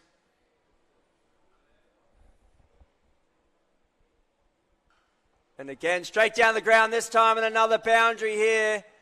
Half volley from Craig Marshall. Thrown his hands short. Not the right length to bowl against the wind. These are like freebies. And you know how big Habib Rahman can go. Yeah, it wasn't so much the length. The length on the first ball was right, but the line was wrong. But this time, that's now the right line, but it's not the right length. And results 2 4s, some classy batting from Habib Rahman. We saw other day against Pink Panthers how good the little boy is. Like, he was hitting against the wind, and it was massive. Massive hits into the teeth of the wind. They're gone again. This one, though, straight at the man. At long off, that went like a bullet. He's just cleaning it here. So the most impressive thing about the batting of Habibur Rahman is the bat speed. You can, if you look closely and see how quick the bat moves. Like, yeah, as you mentioned, he's only short in stature, but he's got unbelievable wrists and forearms. Yeah, he's quite a young guy. He's been playing Glassman stand since he was 17 or 18. I think he's into his he's 21 now. This is straight, could be picked up by the fielder coming in. It's catch first, wicket down. And what a big wicket, Amanullah Aman. He got 450 so far in the tournament. Then this is the first time he has been dismissed. Golden duck as well, so he's gone, hasn't been out 50 every game. First ball here, he's picked out the man at long on. So maybe a little twist in the tail here after the first 2 balls. They were looking comfortable, but just picked the man. And a good catch out there, had to come in, taken comfortably though. It's a big wicket for Rebels. Amanul Laban has been the go-to guy for Dhaka Warriors in this tournament. So first time in 5 matches he's been dismissed. 450s followed by a golden duck. Dhaka Warriors under slight pressure here. New batsman in, their captain, Saad ibn Musharraf Muller. Another very good batsman. I think he's the number 2 batsman from Bangladesh at the moment. Yeah, there's been some good batsmen here for all the Bangladeshi teams. Czech Republic had a chase down some big score the other day. Share trip as well. Didn't make it through here, but they're very strong.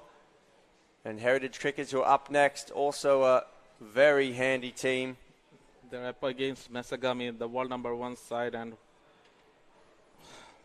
that's going to be one blockbuster clash. That's a big 1v3 in the world there.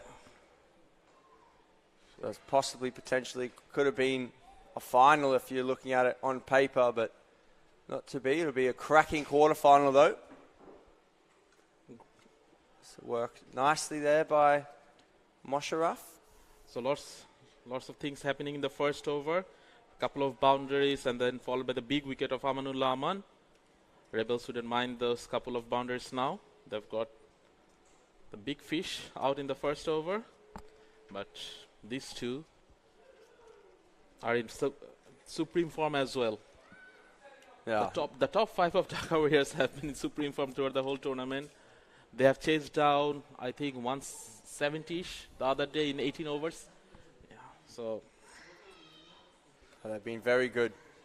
Their batting's probably definitely their strength, but not that their bowling's that bad. Naim Loban, he's a very handy bowler, but they're batting their top 5, very impressive. As we see Daniel Poulton into the attack.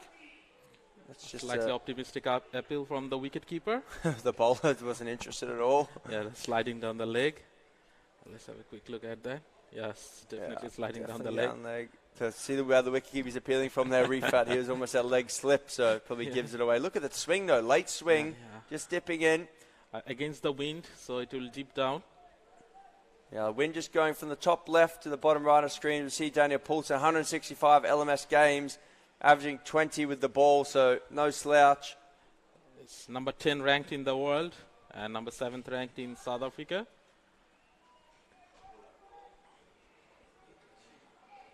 Daniel Poulsen, I remember him from the 2017 World Champs that was held in Cape Town.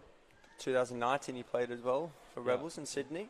Yeah, I think in 2017 he was in the Dream Team, one of the top all-rounders. I think he was the all-rounder of the tournament, if I remember correctly, or maybe one of the top 3 all-rounders in that tournament. He did so well with the bat and ball. He's a very handy player. He plays a bit of club cricket in England as well in the winter for him, and it's the summer in England. So 126 needed here off 92 balls. This big quarter-final clash between Rebels and Dhaka Warriors. Rebels from Johannesburg.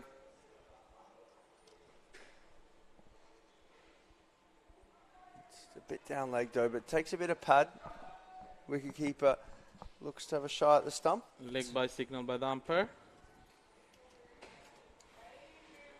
Still shaping the ball nicely here. Ball just shaping down with the wind coming top left to bottom right as you mentioned. So Dhaka Warriors hitting with it towards the shorter leg side boundary. So a key moment in the game.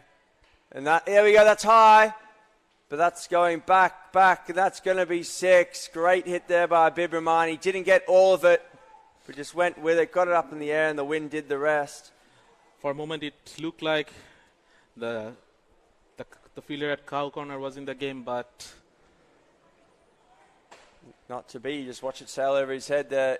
Length, and it didn't get it off the middle of the bat. Yep. I think top end, but it was still enough with the wind to take it past the fielder at cow corner. So very good player, Bib, but he won't want to lose his wicket here. He's one of the keys for Dhaka Warriors. I think if Abib goes early here, they'll be a bit nervous. They've already lost Amanul Laman, who had been brilliant so far in the tournament. So Habib needs to stay. If Habib goes early, Dhaka Warriors will be in massive pressure. Craig Marshall again to bowl here, looking for his second wicket. That one's gone straight, and again it's 6. That's This is good hitting. That's landed in the car park at the Avenue de Mist end. That was a big one that came right out of the middle of the bat of the skipper, Saad ibn Musharraf Muller. So might need a spare ball here. That's going a long, long way. I think Rebels will be keen to get this ball back, though.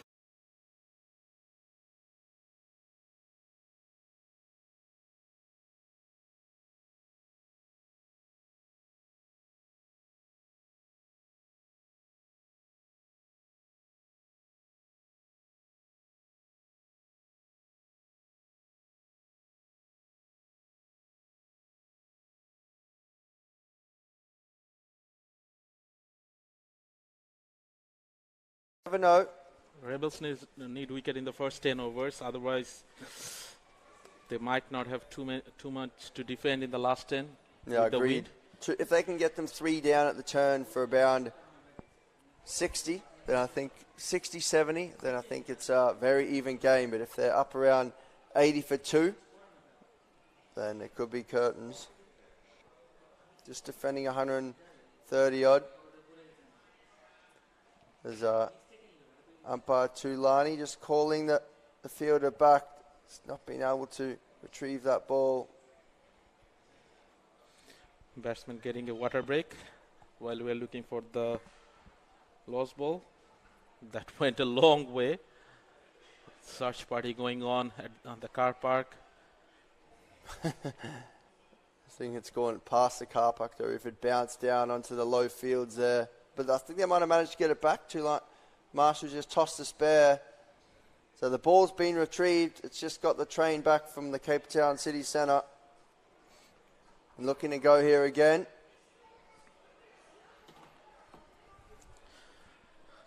Dhaka Warriors 25 for 1 after 2.1 overs.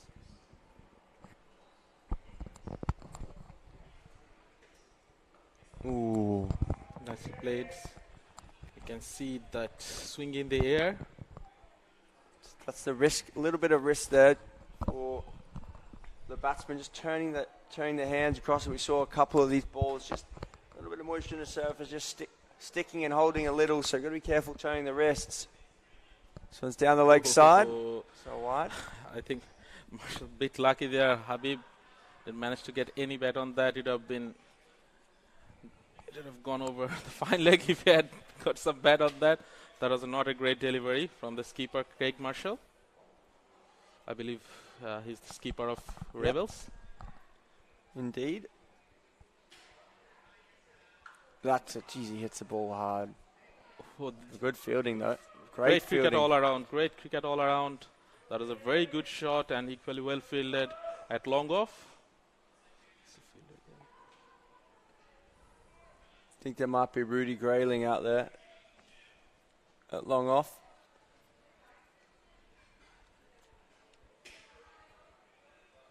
And again, this one into the covers.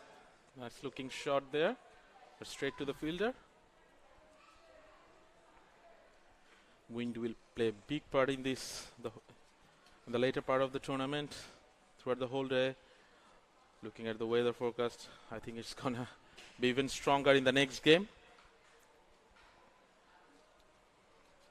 Another single.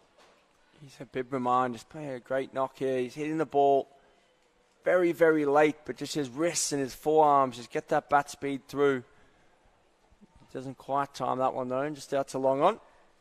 So 3 overs gone here, 30 for 1. The run rate is good for Dhaka Warriors. Yeah, very handy. We see Poulton just giving his cap to the umpire. Rebels need wicket here. Yeah, big time.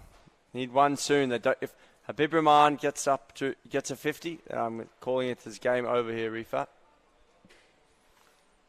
I think this will be an interesting over. It's a good length there. I think he just rolled his fingers on that one. Yeah, I think Dan Poulton is their best bowler of Rebels and Habibur Rahman is the best batsman of Dhaka Warriors. Very, very, very good battle out in the middle. Key matchup. But when they spin round, I'll be looking forward to the leg spin of Rudy Grayling coming into the mix. Very good bowler. It's well bowled again by Poulton. That's a much better length into the wicket, but not too short. He wants to try and get them to hitting off the back foot, square of the wicket.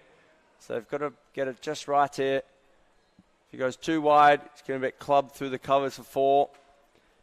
If he goes too full, he's going to hit down the ground for 6. So it's got to be on the money. That's very well respected. Out the hand. I think it was premeditated block shot, that one, Rifat. Yeah, I think they have realized that Daniel Poulton is the best bowler of Rebels and they need to see him out. Not a big target to chase down. They don't need to do anything silly at this stage. Now, well ahead of the rates as well at the moment. Only early, though. That's a great shot. That's running away. Probably in the 2. Gap. Definitely 2, but fielder comes round. But a nice shot nonetheless, and 2 to the score. Sensible batting by Muller. Saad ibn Musharraf Muller. Skipper is actually the vice captain of Dhaka Warriors. Obviously, their skipper Fariduddin Masood, a very good player. He couldn't travel due to visa issues, and Dhaka Warriors missing him dearly here. But their standing captain is doing an amazing job so far. Another one nicely pushed for a single. He's just picking it well out the hand here. He saw again that was a cutter from Poulton. Just holds in the wicket a little bit. Yep. It's the slightest tack on this pitch still. A lot of rain yesterday. Well played. I'll be very interested. Very interesting to see the leg spinner bowl. The spinner of Dhaka Warriors has bowled amazingly. So I think spin will play a big part throughout the day. Ball sticking a bit. We see Vaughan van Berkel, another stalwart of the Rebel side, into the attack now. Is it spin or right arm? No, seam up. Okay. Shapes the ball a bit, so he'll be looking to do that. It's a little bit not his strength. He needs to bowl the ball into the wicket. If he gives it too much length here, he's probably going to send his mates into the car park to fetch. That's good. That's a good line and length there. Just a little bit too short to hit over the top. Saad ibn Musharraf Muller showing some respect to the bowlers there. He blocked. You've got to have a look in the first previous ball. over. So see, that's a bit too full there, Rifat, and it's been hit straight. They're just going to be one though.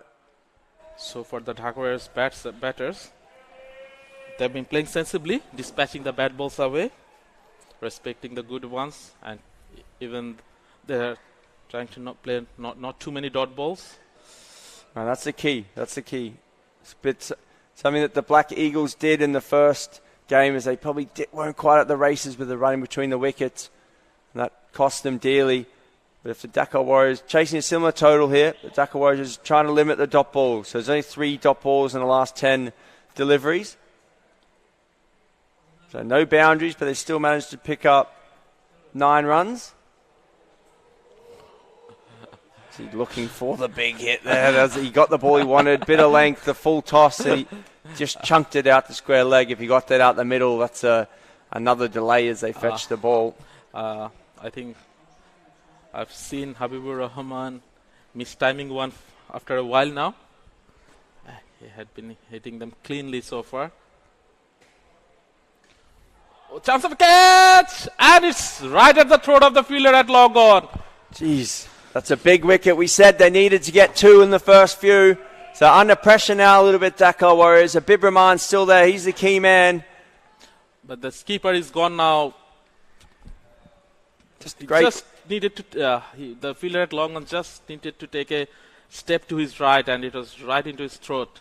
Good bowling though. Great bowling, Vaughan van Berkel. Just not giving them any thing to get their arms under there. It was wide. He probably needs to be slapping that through the covers for 4, but he's chosen to drag it to the leg side, and unfortunately picks out the long on fielder. So it's just tightening up here a little, Rifat. I think we are in for a cracking game here. I think so as well. Massive match, massive quarter final here. World number 5, Dhaka Warriors taking on world number 2, Rebels. Of course, number 1, Masagami, and number 3, Heritage Cricketers, due to go next. Number 3 is Black Eagles. Oh, sorry. Heritage Cricketers at the moment, number 40. 40? 41, yeah. That's a bit low for them. I expected them to be higher. They're a very strong outfit. So the thing is, the Dhaka leagues are just about to start. Most of the Dhaka teams haven't played in a while, in the last 6 months. So the time waiting coming in there, just dropping down a little bit. Yeah, but I'm sure after this week, all the teams playing at the World Champs will get a boost in their world ranking. All those 8 quarterfinalist teams are all ranked in the top 50 or so in the world. So I imagine most of them will be in the top 10. Which is what we want to see, the best teams in the world battling it out here, Rifat. Absolutely, Simon. I think quality-wise, this has been so far the best World Champs in LMS history up until now. Yeah, I think so. Sometimes we've had some quality teams that have come and they've kind of not dominated, but they've won fairly comfortably all their games. But Masagami, they're the world number 1, and they're still the tournament favourites, but they've been pushed a little now. Got pushed yesterday in their match. Yep. Yeah, see, we have always seen 1 or 2 great sides were a touch above the remaining competitors, but this time I think we have got at least 4 or 5 very good sides. And the overall strength in general, I mean, you look across every team, they've all got 1 or 2 gun cricketers. But Masagami definitely have probably got 8, and all but they're still beatable on their day. I think either of these two teams, or Heritage, or anyone really, could give them a run for their money. Of course, they're up next against the Heritage cricketers, Masagami. This is nicely cracked away to cover. This partnership will be key for the Dhaka Warriors.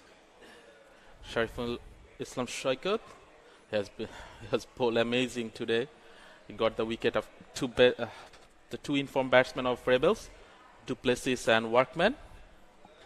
Yeah, Darius Duplessis is a very dangerous wicket. He's got. We talk about Habib Rahman's bat speed, but Duplessis got some incredible bat speed, and he's a much bigger man than Habib. Yeah. When he hits them out the middle, they stay hit. Yeah, I saw him watched him the other day against Shertrip. He absolutely hammered the bowling attack of Shertrip. I think he got a 50 off 17 balls. Powerful man. Ooh, nicely bowled again by Poulton. Very wily, just running the fingers. But still managing to put it on a dime. And the best that Shariful can do is guide it away for one. So 41 for 2 here, the Dhaka Warriors in pursuit of Rebels, 137. Again, change of pace from Poulton. Rahman bangs it away into the covers. Daniel Poulton has bowled brilliantly so far. No wickets, but we often speak about bowling in partnerships, and he's built the pressure at one end, hasn't he? And then the bowlers at the other end have managed to pick up. He has bowled tight line and lengths, and the Dhaka batsmen have been respecting him, and they're trying to attack the other bowlers. As a result, giving away wickets there. We have seen Amanullah Aman and Muller trying to slog the bowler from other end and getting out. So you can see the Masagami team waiting. Now they're waiting to go, looking eager to get into it here, Rifat. They are up next. But we've got this cracking quarter-final in front of us still here. 95 required off 70 balls. Vaughan Van Berkel took a wicket in his previous over, and he's ready to go again here. So just adjusting the field. Just looking at the equation, 95 to win of 70. Again, that's a nice slow ball there. Look like it's out of the back of the hand, the leg cutter maybe. Yeah, that was a leg cutter. That's a difficult skill to pull off, so very good from Van Berkel there. I'm impressed so far with the bowling of the Rebels frontline bowlers.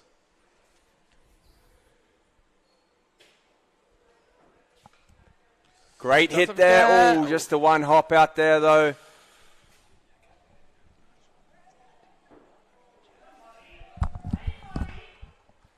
The overthrow there, a little bit sloppy.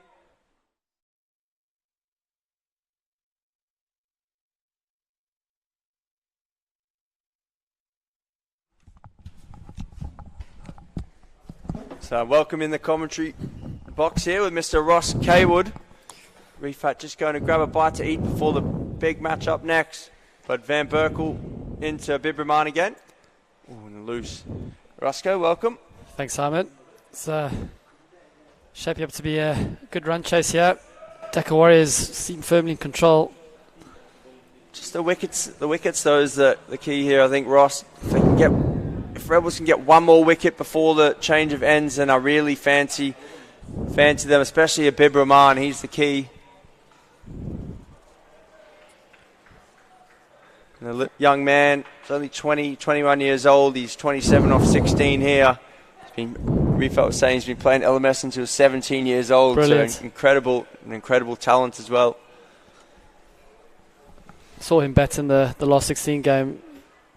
He was hitting the ball miles. Van Berkel's bowls a very good slow ball. It's been smacked back to him, but he's just parried it. With the left boot out there. A great stop. Fortunately, it cost 2 still. You see it here. Nice slow ball. Leg cutter again. Oh, no, it's a drop catch. Drop Be taking catch. that, it'd be a scream of it. Not to beat. This looks like he might have rolled his ankle there, Van Berkel. Just giving a little stretch there. A few circles.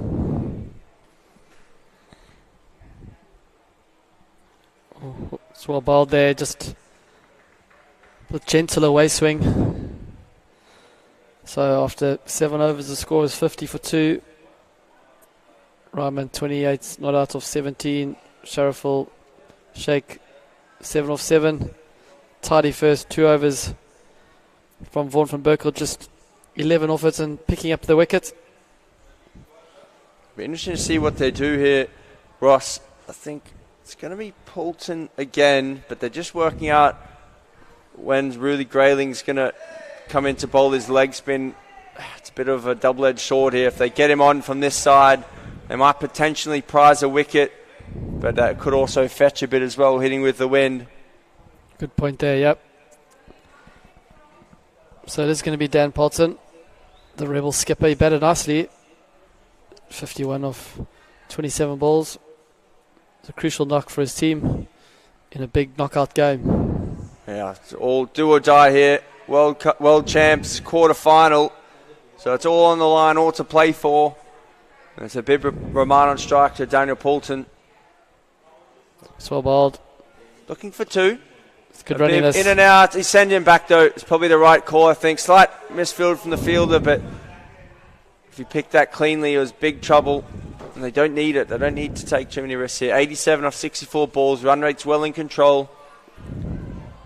Just rebuild a little here and get to the turn and then assess the conditions. Nice shot there from Sharaful. The Rebels have pulled this back nicely here. If you look at the last 10 balls, there's been no boundary. Also, key for Dhaka Warriors is only the 1 dot ball as well, Ross. So they still managed to pick up 11, 12 in the last 10 balls. This is true. I think that's the key. What the best LMS sides have done, as we see this one screwed away to deep point, is if you're running hard between the wickets and you're not getting many dot balls, you're still going to get a big total, especially in the second 10, hitting into the breeze. So I think I just noticed before Ross, you're going to call in Darius Duplessis to warm up, so he bowls seam as well, so they're trying to stick with an all-seam attack from this side.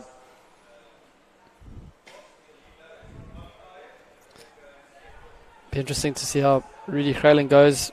His Bangladesh batsmen are brought up playing spin. Agreed there. Good. Use their feet very well. The only thing I'd say here is the ball's probably slightly going to bounce more than they used to. They're used to the lower, skiddier wickets.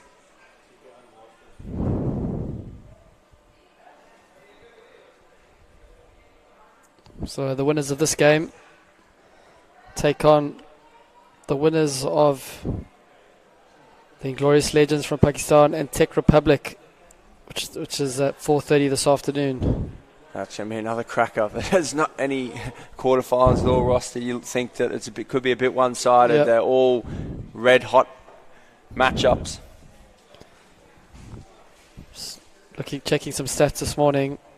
All 8 teams in the quarterfinals are in the top 50 ranked teams in the world. Yep, and we've got 4 teams ranked in the top 10 or in the top 5. So there's Masagami 1, Rebels 2, Black Eagles, who are now being knocked out, they're 3. Dhaka Warriors 5. Dhaka Warriors 5. So it's what we want, the best of the best here. And there's also some good teams that are now playing in the other tournaments, the Plates and the Bowl and the Shield, Share Trip, and a few other very strong sides. Yep. I think Wolfpack are 16 in the world. They got knocked out yesterday. So the top 36 teams from around the world all competing here. This 2022 Last Man Stands World Championship. Down leg there. Just letting it slide down leg. Just letting it, losing shape of his wrist, it seemed. Yeah, tough for seamers though. Because of the conditions and the shorter boundary, they've got to do the hard work and bowl into the breeze, which no seamer really enjoys, but it's what the team requires. It's well bowled there. Rahman just nudging it to mid-wicket for a single.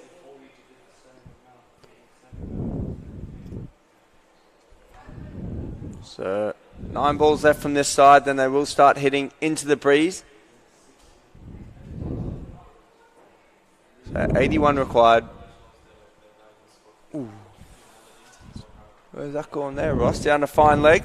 Just lost it behind the monitor here. A leg bite.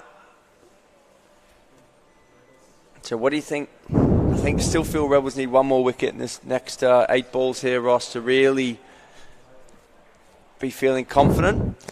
Absolutely. So we would know that things can change quickly with the fall of a wicket. Oh, it's full toss, but Rahman just guiding it down to deep back at square leg for a single. I've been impressed with Van Berkel. He's got a few tricks up his sleeve that very experienced LMS player. His leg cut has been very handy. Yep. That's a quicker ball. It's out. Fielder coming in, but he's not going to get there. Hurls it to the wicketkeeper's end, but just a single. Didn't really get hold of it, so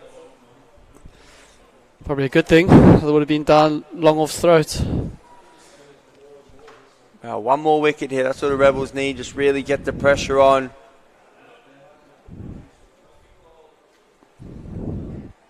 Oh, that's high, long, and that's 6. We've just been talking about Van Berkel's control, but that one wasn't great.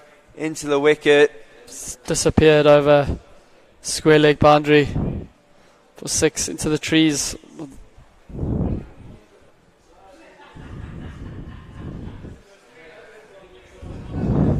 So after 9 overs, the score is 66 for 2. Rahman not out, 39 of 23.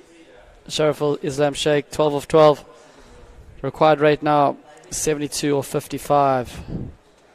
Warren van Berkel finishes his 3rd over. Picks up the 1 wicket for 22 runs, so pretty tidy. So 15 off the last 10 balls here, and again, just a 1-dot ball. So this is great stuff by Dhaka Warriors. And just a little mini conference by the Rebels Brains Trust. Just work out who's going to bowl. So it is going to be Darius Duplessis going to bowl the 10th over here. He also bowls seam up. He's definitely probably the 5th or 6th bowler here, but they very nervous about bowling the spinners, hitting with the wind, which is probably the right call. And they're looking to just get out of this first 10 here. Dhaka Warriors closing that gap between runs and balls, just a 72 required off 11 overs. So only need 7 and over. Yep, Dhaka Warriors firmly in control here, but as we said, wicket could change it all. It's pressure of knockout cricket, runs on the board, scoreboard pressure. Oh, nicely placed in the gap. It's probably going to be 4 running away down here. Fielder coming around, won't get there. Great diving effort. That's absolutely threaded in the gap there, Ross. Great shot there by Shariful Sheikh. All the time in the world. Look at this, just rocks back, open the face. He knew exactly where he wanted to hit that. Literally straight towards us here in the commentary box. Great effort by the fielder. Full length dive, but just couldn't get a mitt on it. So a bit of a loosener there from Darius. And 6 and 4 in the last 2 balls here. So they're looking to accelerate. That's a wide, just overcorrection down the leg side.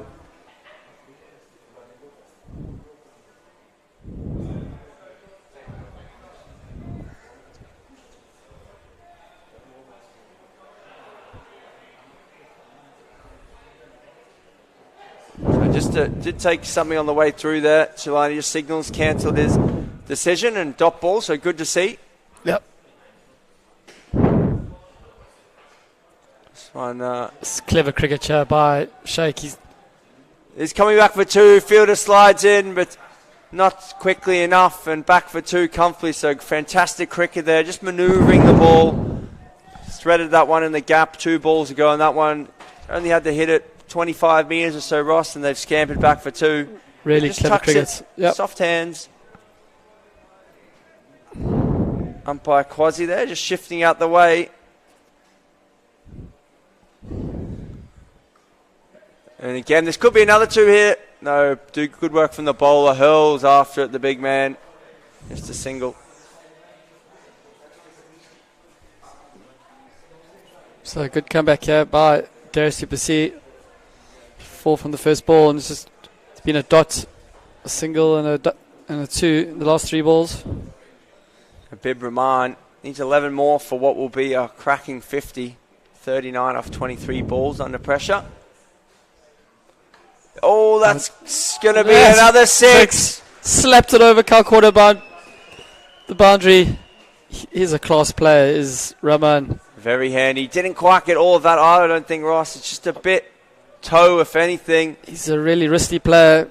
Carries the distance zone into the lastmanstands.com/join banner out there.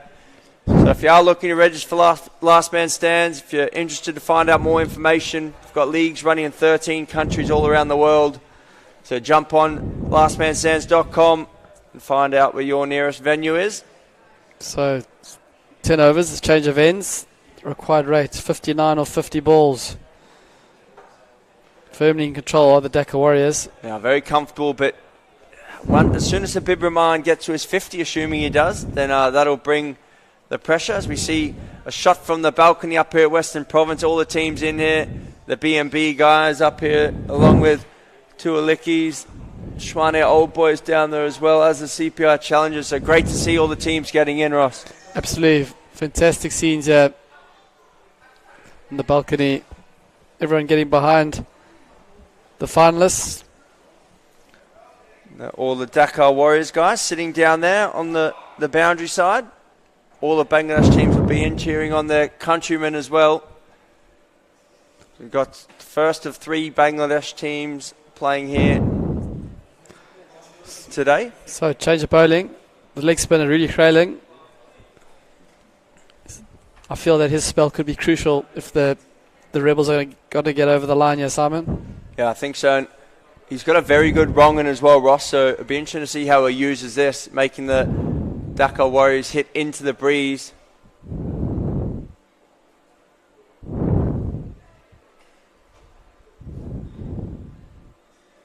Bit of turn there. It'll just be the single. So nice start from Rudy.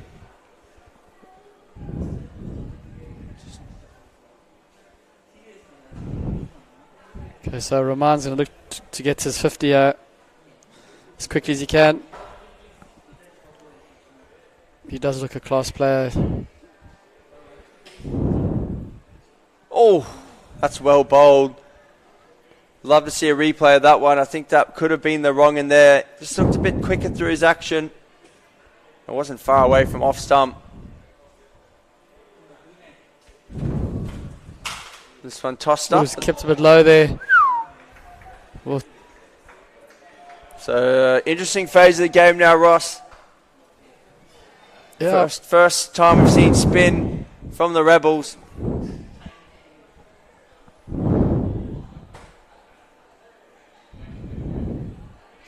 Another dot ball. 3 dots in a row. So Bibbs played a lot of cricket, but he's only 20, 21 years old as we look at that one, just turning away. I think that was the first ball over. It's got huge! Wow! Oh, sailing over Calcutta boundary into the flowers. And that's his 50. Some knock. 51 of 28 balls. Look at this. Bang! He's hit that high. I think off the bat, Rudy Grayling thought he was half a chance, but the fielder came round and just could only watch it go over his head. A massive hit there from Habib Rahman, and what a knock. 51 runs off 28 balls, striking 182. 2 fours and 4 big sixes. He's wasn't all power. He had a few very classy shots. One fantastic straight drive off Craig Marshall in the first over, and he gets a big round of applause here from his teammates as he walks off. Big clap. They'll be stoked with his work, and I'm sure he will be as well. That just buys him a little bit of freedom. Abdul Qadir Zilani now into bat.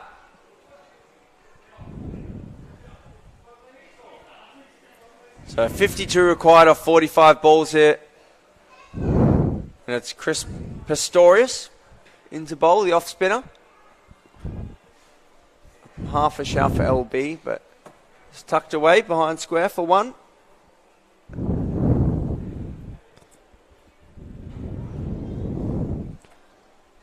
So that knock from a bib, that's got them well ahead of the rate here, Ross. Absolutely. It's just 51 of 44 balls now.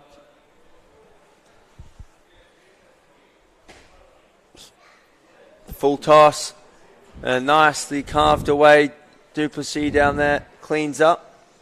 Loses his floppy in the process. Yep. Just an indication of how windy it is here at West Province Cricket Club today.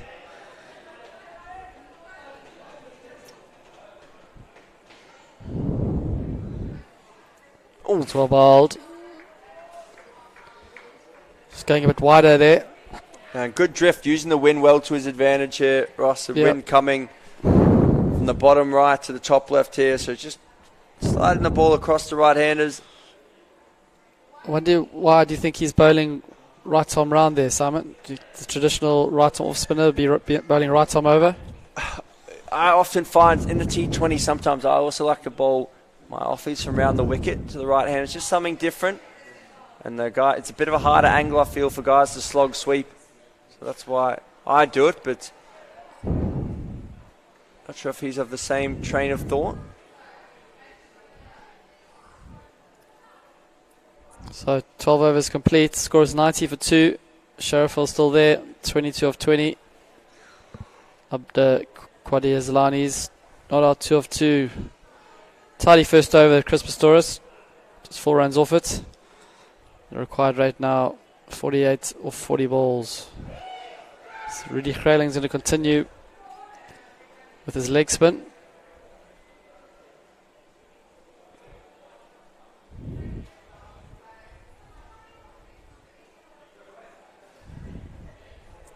Looking forward to finals day tomorrow, Simon.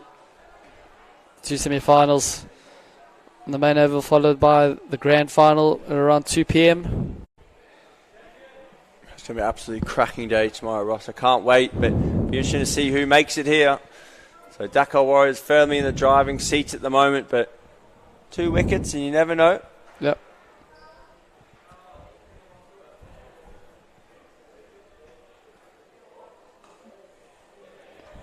It's well bowled there, just pushed out to mid off by Sheikh. Do you think it's worth trying to apply a bit of pressure by bringing in a field or two to stop the ones, or do you think it's too early for that, Simon? I don't know where they're going to get him from, though, Rosh, with this strong wind. Normally you'd say get the backward point up, but the wind's blowing flush over there, so if one goes past him, it's going to go for 4. Could potentially get the long off up. There's a cheeky little paddle sweep, but not executed 100% correctly, and just trickles out to square leg for a single. I feel that the Dhaka Warriors, if they bat their full 20, they're going to get over the line comfortably, but if the Rebels make a play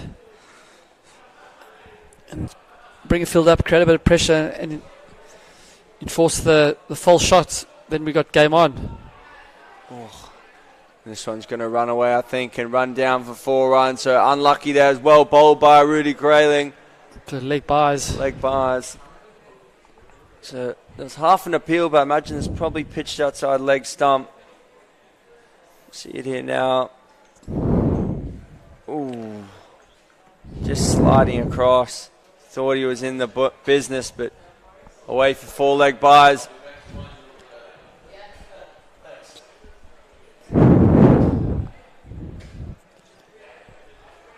Was well bowled. Is that the wrong one? I think that is the googly there. The googly. So we look in the distance. The Masagami guys are going through their warm-up routines. Yeah, doing a few high kicks over there on the low fields. This one's chipped out into the covers. It's going to spin away from the fielder though, so likely to be 2. It's going to be interesting to see what 8 the Masagami go with today. There has been a bit of squad rotation this week. Yeah, they've all had a game. They all seem to have contributed in some way as well, so great to have them in here. So a few more roll in to watch big day's cricket. So 13 overs done. Score is 98 for 2. Sheikh's not out, 23 of 21. You can just see the tablecloth well and truly sat in there on Table Mountain. Beautiful view here from the commentary box. Pistorius again. That's well played there. In the gap. Fielder comes round. Well done there. Just keeps it to 1. What a throw as well. Great on that. Rudy Grayling slings it in from long off.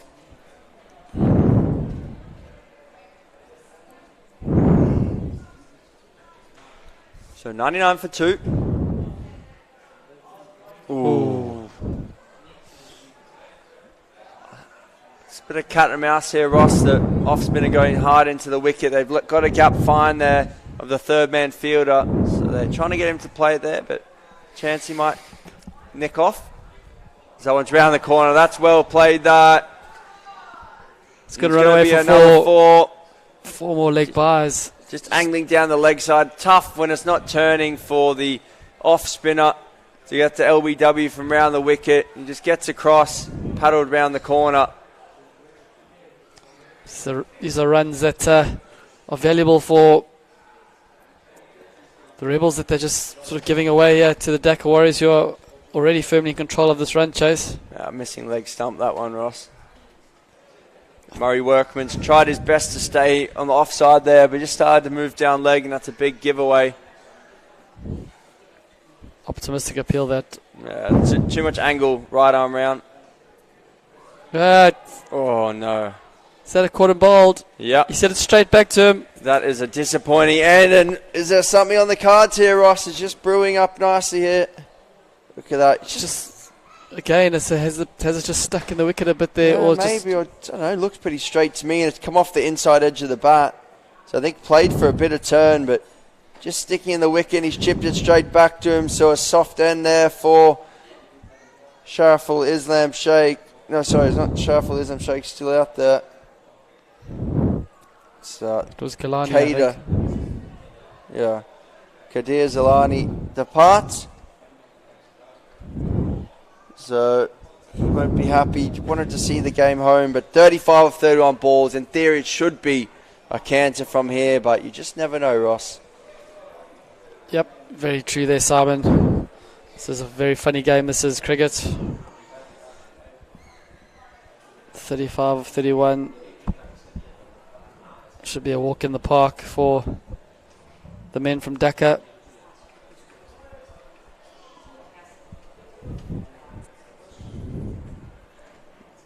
So the wind just really starting to pick up now. It's a massive factor. This is the only way I think that Rebels can win, if they can somehow force the Warriors to think they've got to take a risk and hit the ball into the wind. Pistorius going to maintain this right arm round angle. Murray Workman just giving him a bit of advice here. I think he's saying just keep it outside off. You saw him motion there with his gloves, Ross. Straight though in a full toss. It's in the gap, and it's going to be... It's great fielding there by the big man. Darius Duplessis diving at full stretch. Great effort there by Darius. He's a big man, but he got round, gave it his all. You see now, went the full toss. Don't know if that's what was trying to surprise him with the LB. Just leant into the gap. Duplessis just to the right of screen, herring around here. See him come in shot now, gets in the full length dive. Just slaps it back before. That's fantastic work. Body on the line for his team. So end of the over. I imagine it'll be Rudy Grayling again here. As Tonu, the new bat on strike.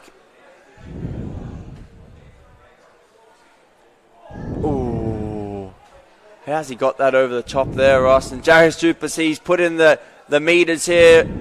One to his left and now back to his right again. But well done, the big man. He's just a double teapot there. I think he's blowing, Ross.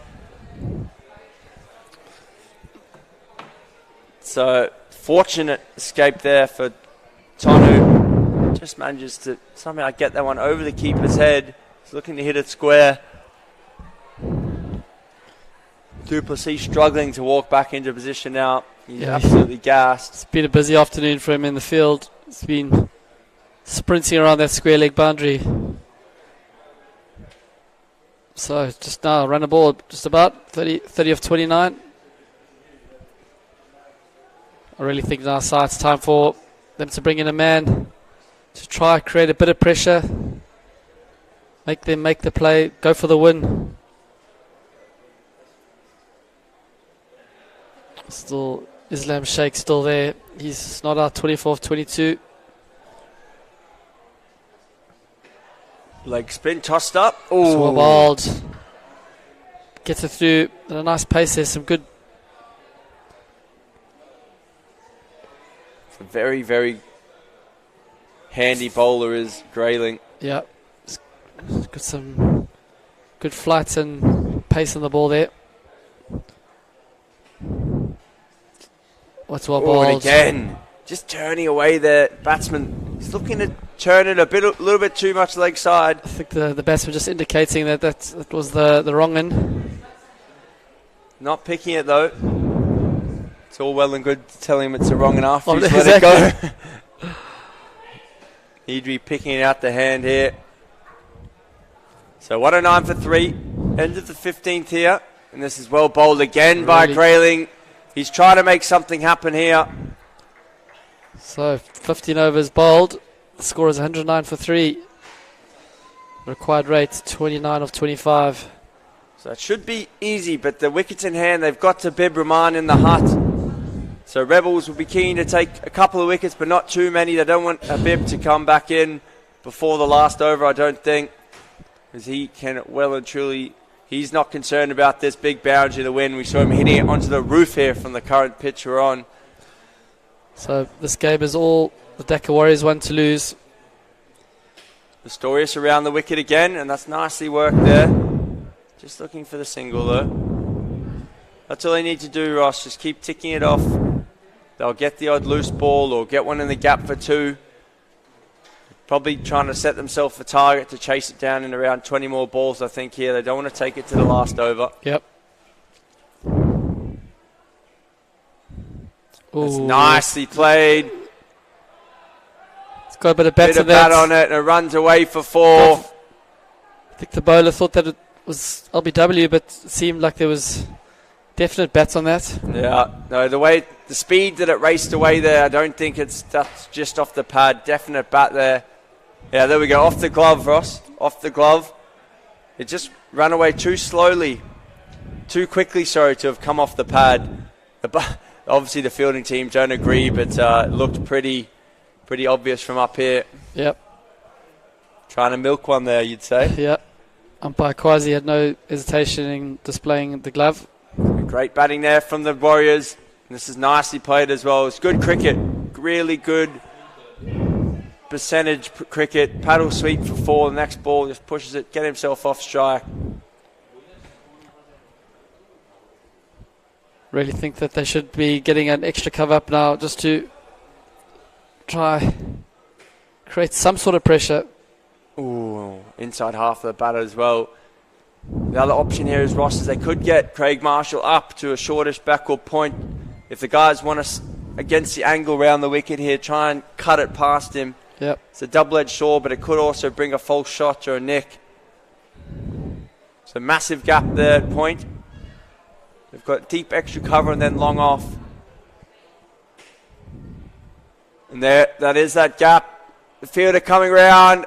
Doesn't get there. He's gone football style with the feet. The Rafana not been great lately, so maybe he should have gone with the hand. Yep. So it's another boundary to the Dhaka Warriors total. Let's have a look at that. It would have been wide. He left it, but he's guided it down to third man for 4. This fielder just going, straight under it. That might could make the last man stands blooper highlights for the week. We might have a bloopers reel. I'm not sure if our social media expert Savo is going to be doing one, but we'll check with him. There's a few bloopers. I made the bloopers reel from the 2012 World Champs at Lords.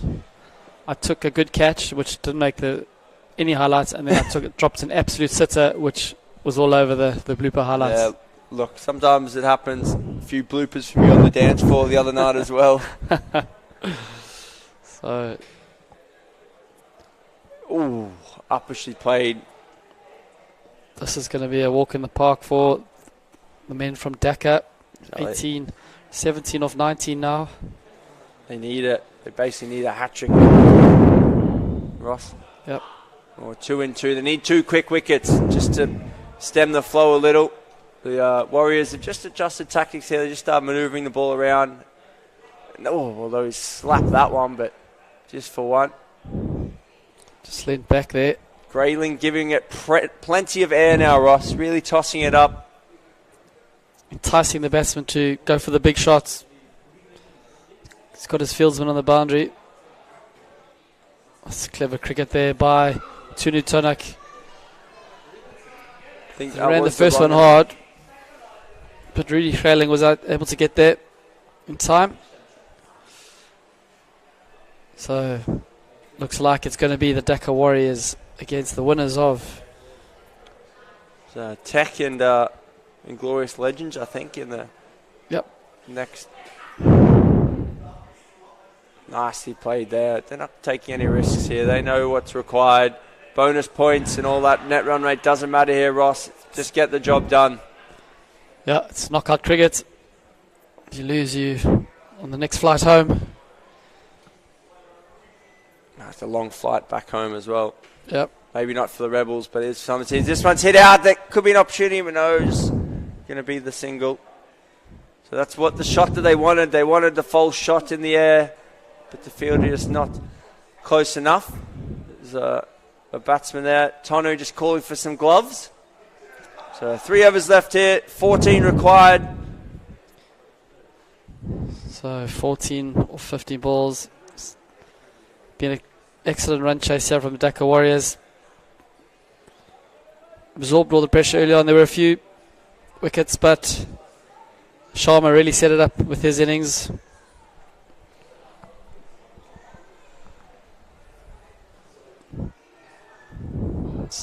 So it looks like Pistorius again, but looks like he's now come over the wicket. Try and turn one back through the gate.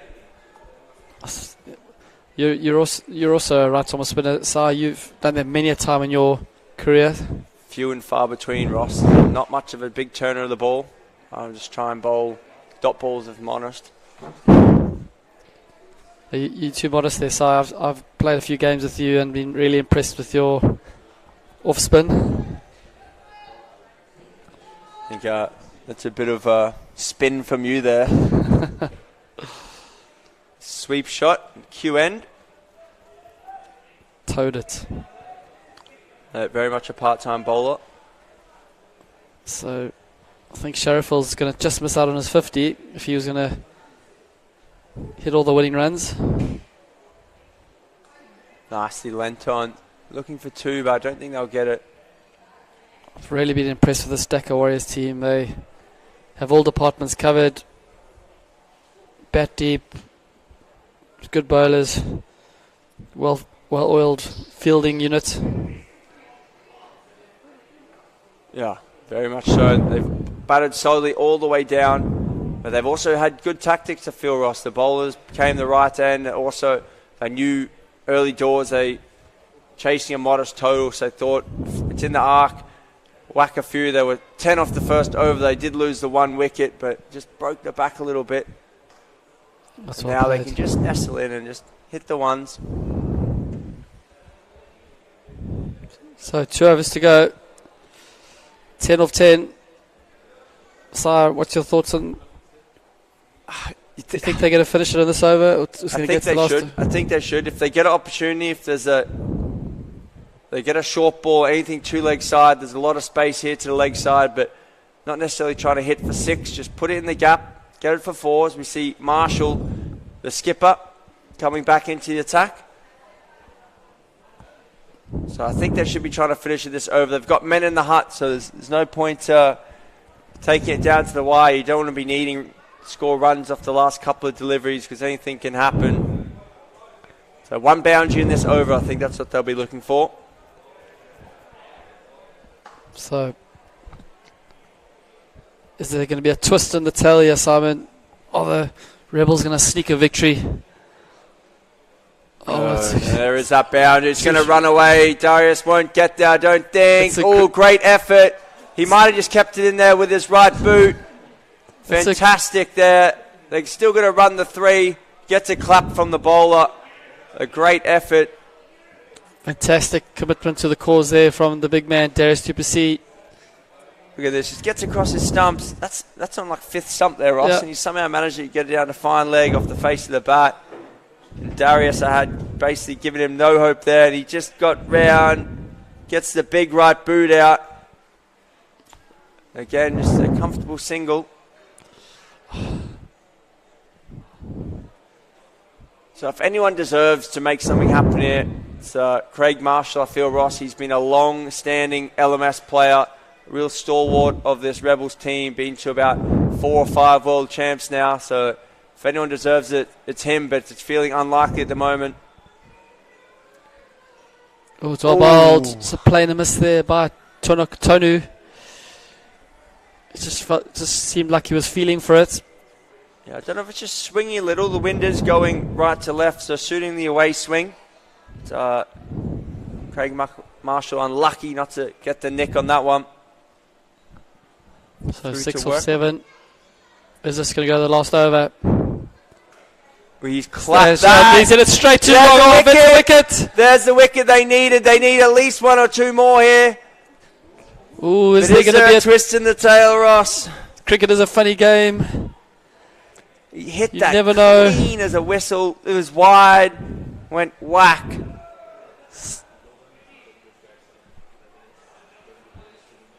Okay, so just some intel from the Bangladesh Dhaka Warriors team is Loban is not as accomplished as the batter as the others, and the next batter in after him is carrying a hamstring injury. So, ladies and gentlemen, fasten your seatbelts. This could be a very interesting last 5 balls, Simon. Yep.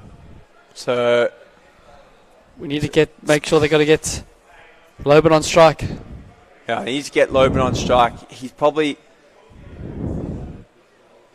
No, so it's Rubiet who's come, not Loban. So Rubiet's got an injury, but I feel like he's probably got license here to just have a free swing base. He's not going to be running 2s, so either just take the 1 and get his mate on strike, or if he gets one where he wants it, it's a free hit for him. 1 boundary here kills the game, Ross. Yep, so if absolutely. he gets anything loose, he can bang it away. They don't want to be taking this down. So I feel they want to get Shariful Islam on strike. So Rubiet needs to go 2, 4 or 6 here. If he goes 6, hopefully it wins, but it'll just break the back. A dot ball, also not the worst result for them. Yep. Marshall in. Oh, they're going to go 1 though. Or maybe it'll be 2. Oh, jeez. That just makes this interesting now, Ross. Rubiet on strike for the last over. Who's going to bowl the last over, Simon? I think Polton's bowled out, I think. So I think it's going to be Vaughan van Berkel. Oh, the big man, Vaughan van Berkel from Johannesburg. Look at the bowlers here. So, yeah, Van Berkel's got the 1 over left. Is there a twist here? 5 needed off 5 balls. This is all to play for now. Just see Shani and Taneem. Okay, the Rebels Brains Trust having a bit of a chat. So if there's a tie here, it'll be a LMS super over. Ross, that's how it'll work. So glad we've got that in place. Just had a sudden flashback to the World Cup final in 2019 at Lords, where how did it work? It went back to Boundary count. Boundary back. counts, yep. So we actually have got that as well in the rules. So it goes, it's LMS super over, and then Eliminates over, so sorry. LMS eliminator over, just being corrected here. And then if that doesn't settle it, then it'll go to, don't quote me on this, I'm just off the top of my head, I'm pretty sure it goes boundary scored in the eliminator over, and then boundary scored in the match. And then if that doesn't happen. So they've got the extra cover up and the mid-wicket up. Here we go, Vaughan from Burkle. Hit out, Goes for it, could be out. long on! And it's 4 runs! So there it is, broke in the back. So scores. Was that 6, Ross? So that's it? That's it. That's the game. Well done to the Dhaka Warriors. They are through to the semi-finals tomorrow as the players shake hands. So just corrected it, they're wrong. So they're just correcting it. It did look like it bounced just in front. So 4 runs, so 1 to win. So needing 1 to win here. What a shot that was. He's the number 7 batsman. He's hamstrung, so he's not looking to run. It just pitched inside the rope. Quasi, the umpire, thought it was over the line, but the whole field come out now. 1 to win. So here we go. The best result here is a tie and the LMS eliminator over. The field are all in. Dhaka Warriors trying to book their spot in the semi-final. 4 balls, 1 run required. Full toss, and it's down, leg, and it's down. 4 runs. Ross, I'll let you wrap it up as we see the Dhaka Warriors run onto the field. Well done to the Dhaka Warriors. They've booked their place in finals day tomorrow here at the Western Province Cricket Club. Fantastic effort by them today. Bowled well, batted well as they shake hands. It's been a really good effort from them. No, really cracking game. And see all the teams coming together now to shake hands. Game played in fantastic spirit, Ross. There was any incidents at all. Just a really good, solid game of cricket between 2 great sides. Hard luck to the Rebels. They've had a fantastic week. Great for them to get to the quarterfinals of the World Champs here in Cape Town. They were finalists last time we were here in Cape Town, Ross, in 2017. They were semi-finalists, I think, in Sydney in 2019. And they just couldn't quite get there. Their batting just didn't really fire. Gun player Murray Workman, he's a bit injured at the moment, just couldn't get himself going. And Darius Duplessis didn't come off in today's game. And their 137, I think, was just a bit too under par. And the Dhaka Warriors, they've won in a canter in the end. They won with 3 balls left, but they just manoeuvred the ball around towards the end. So that's the end.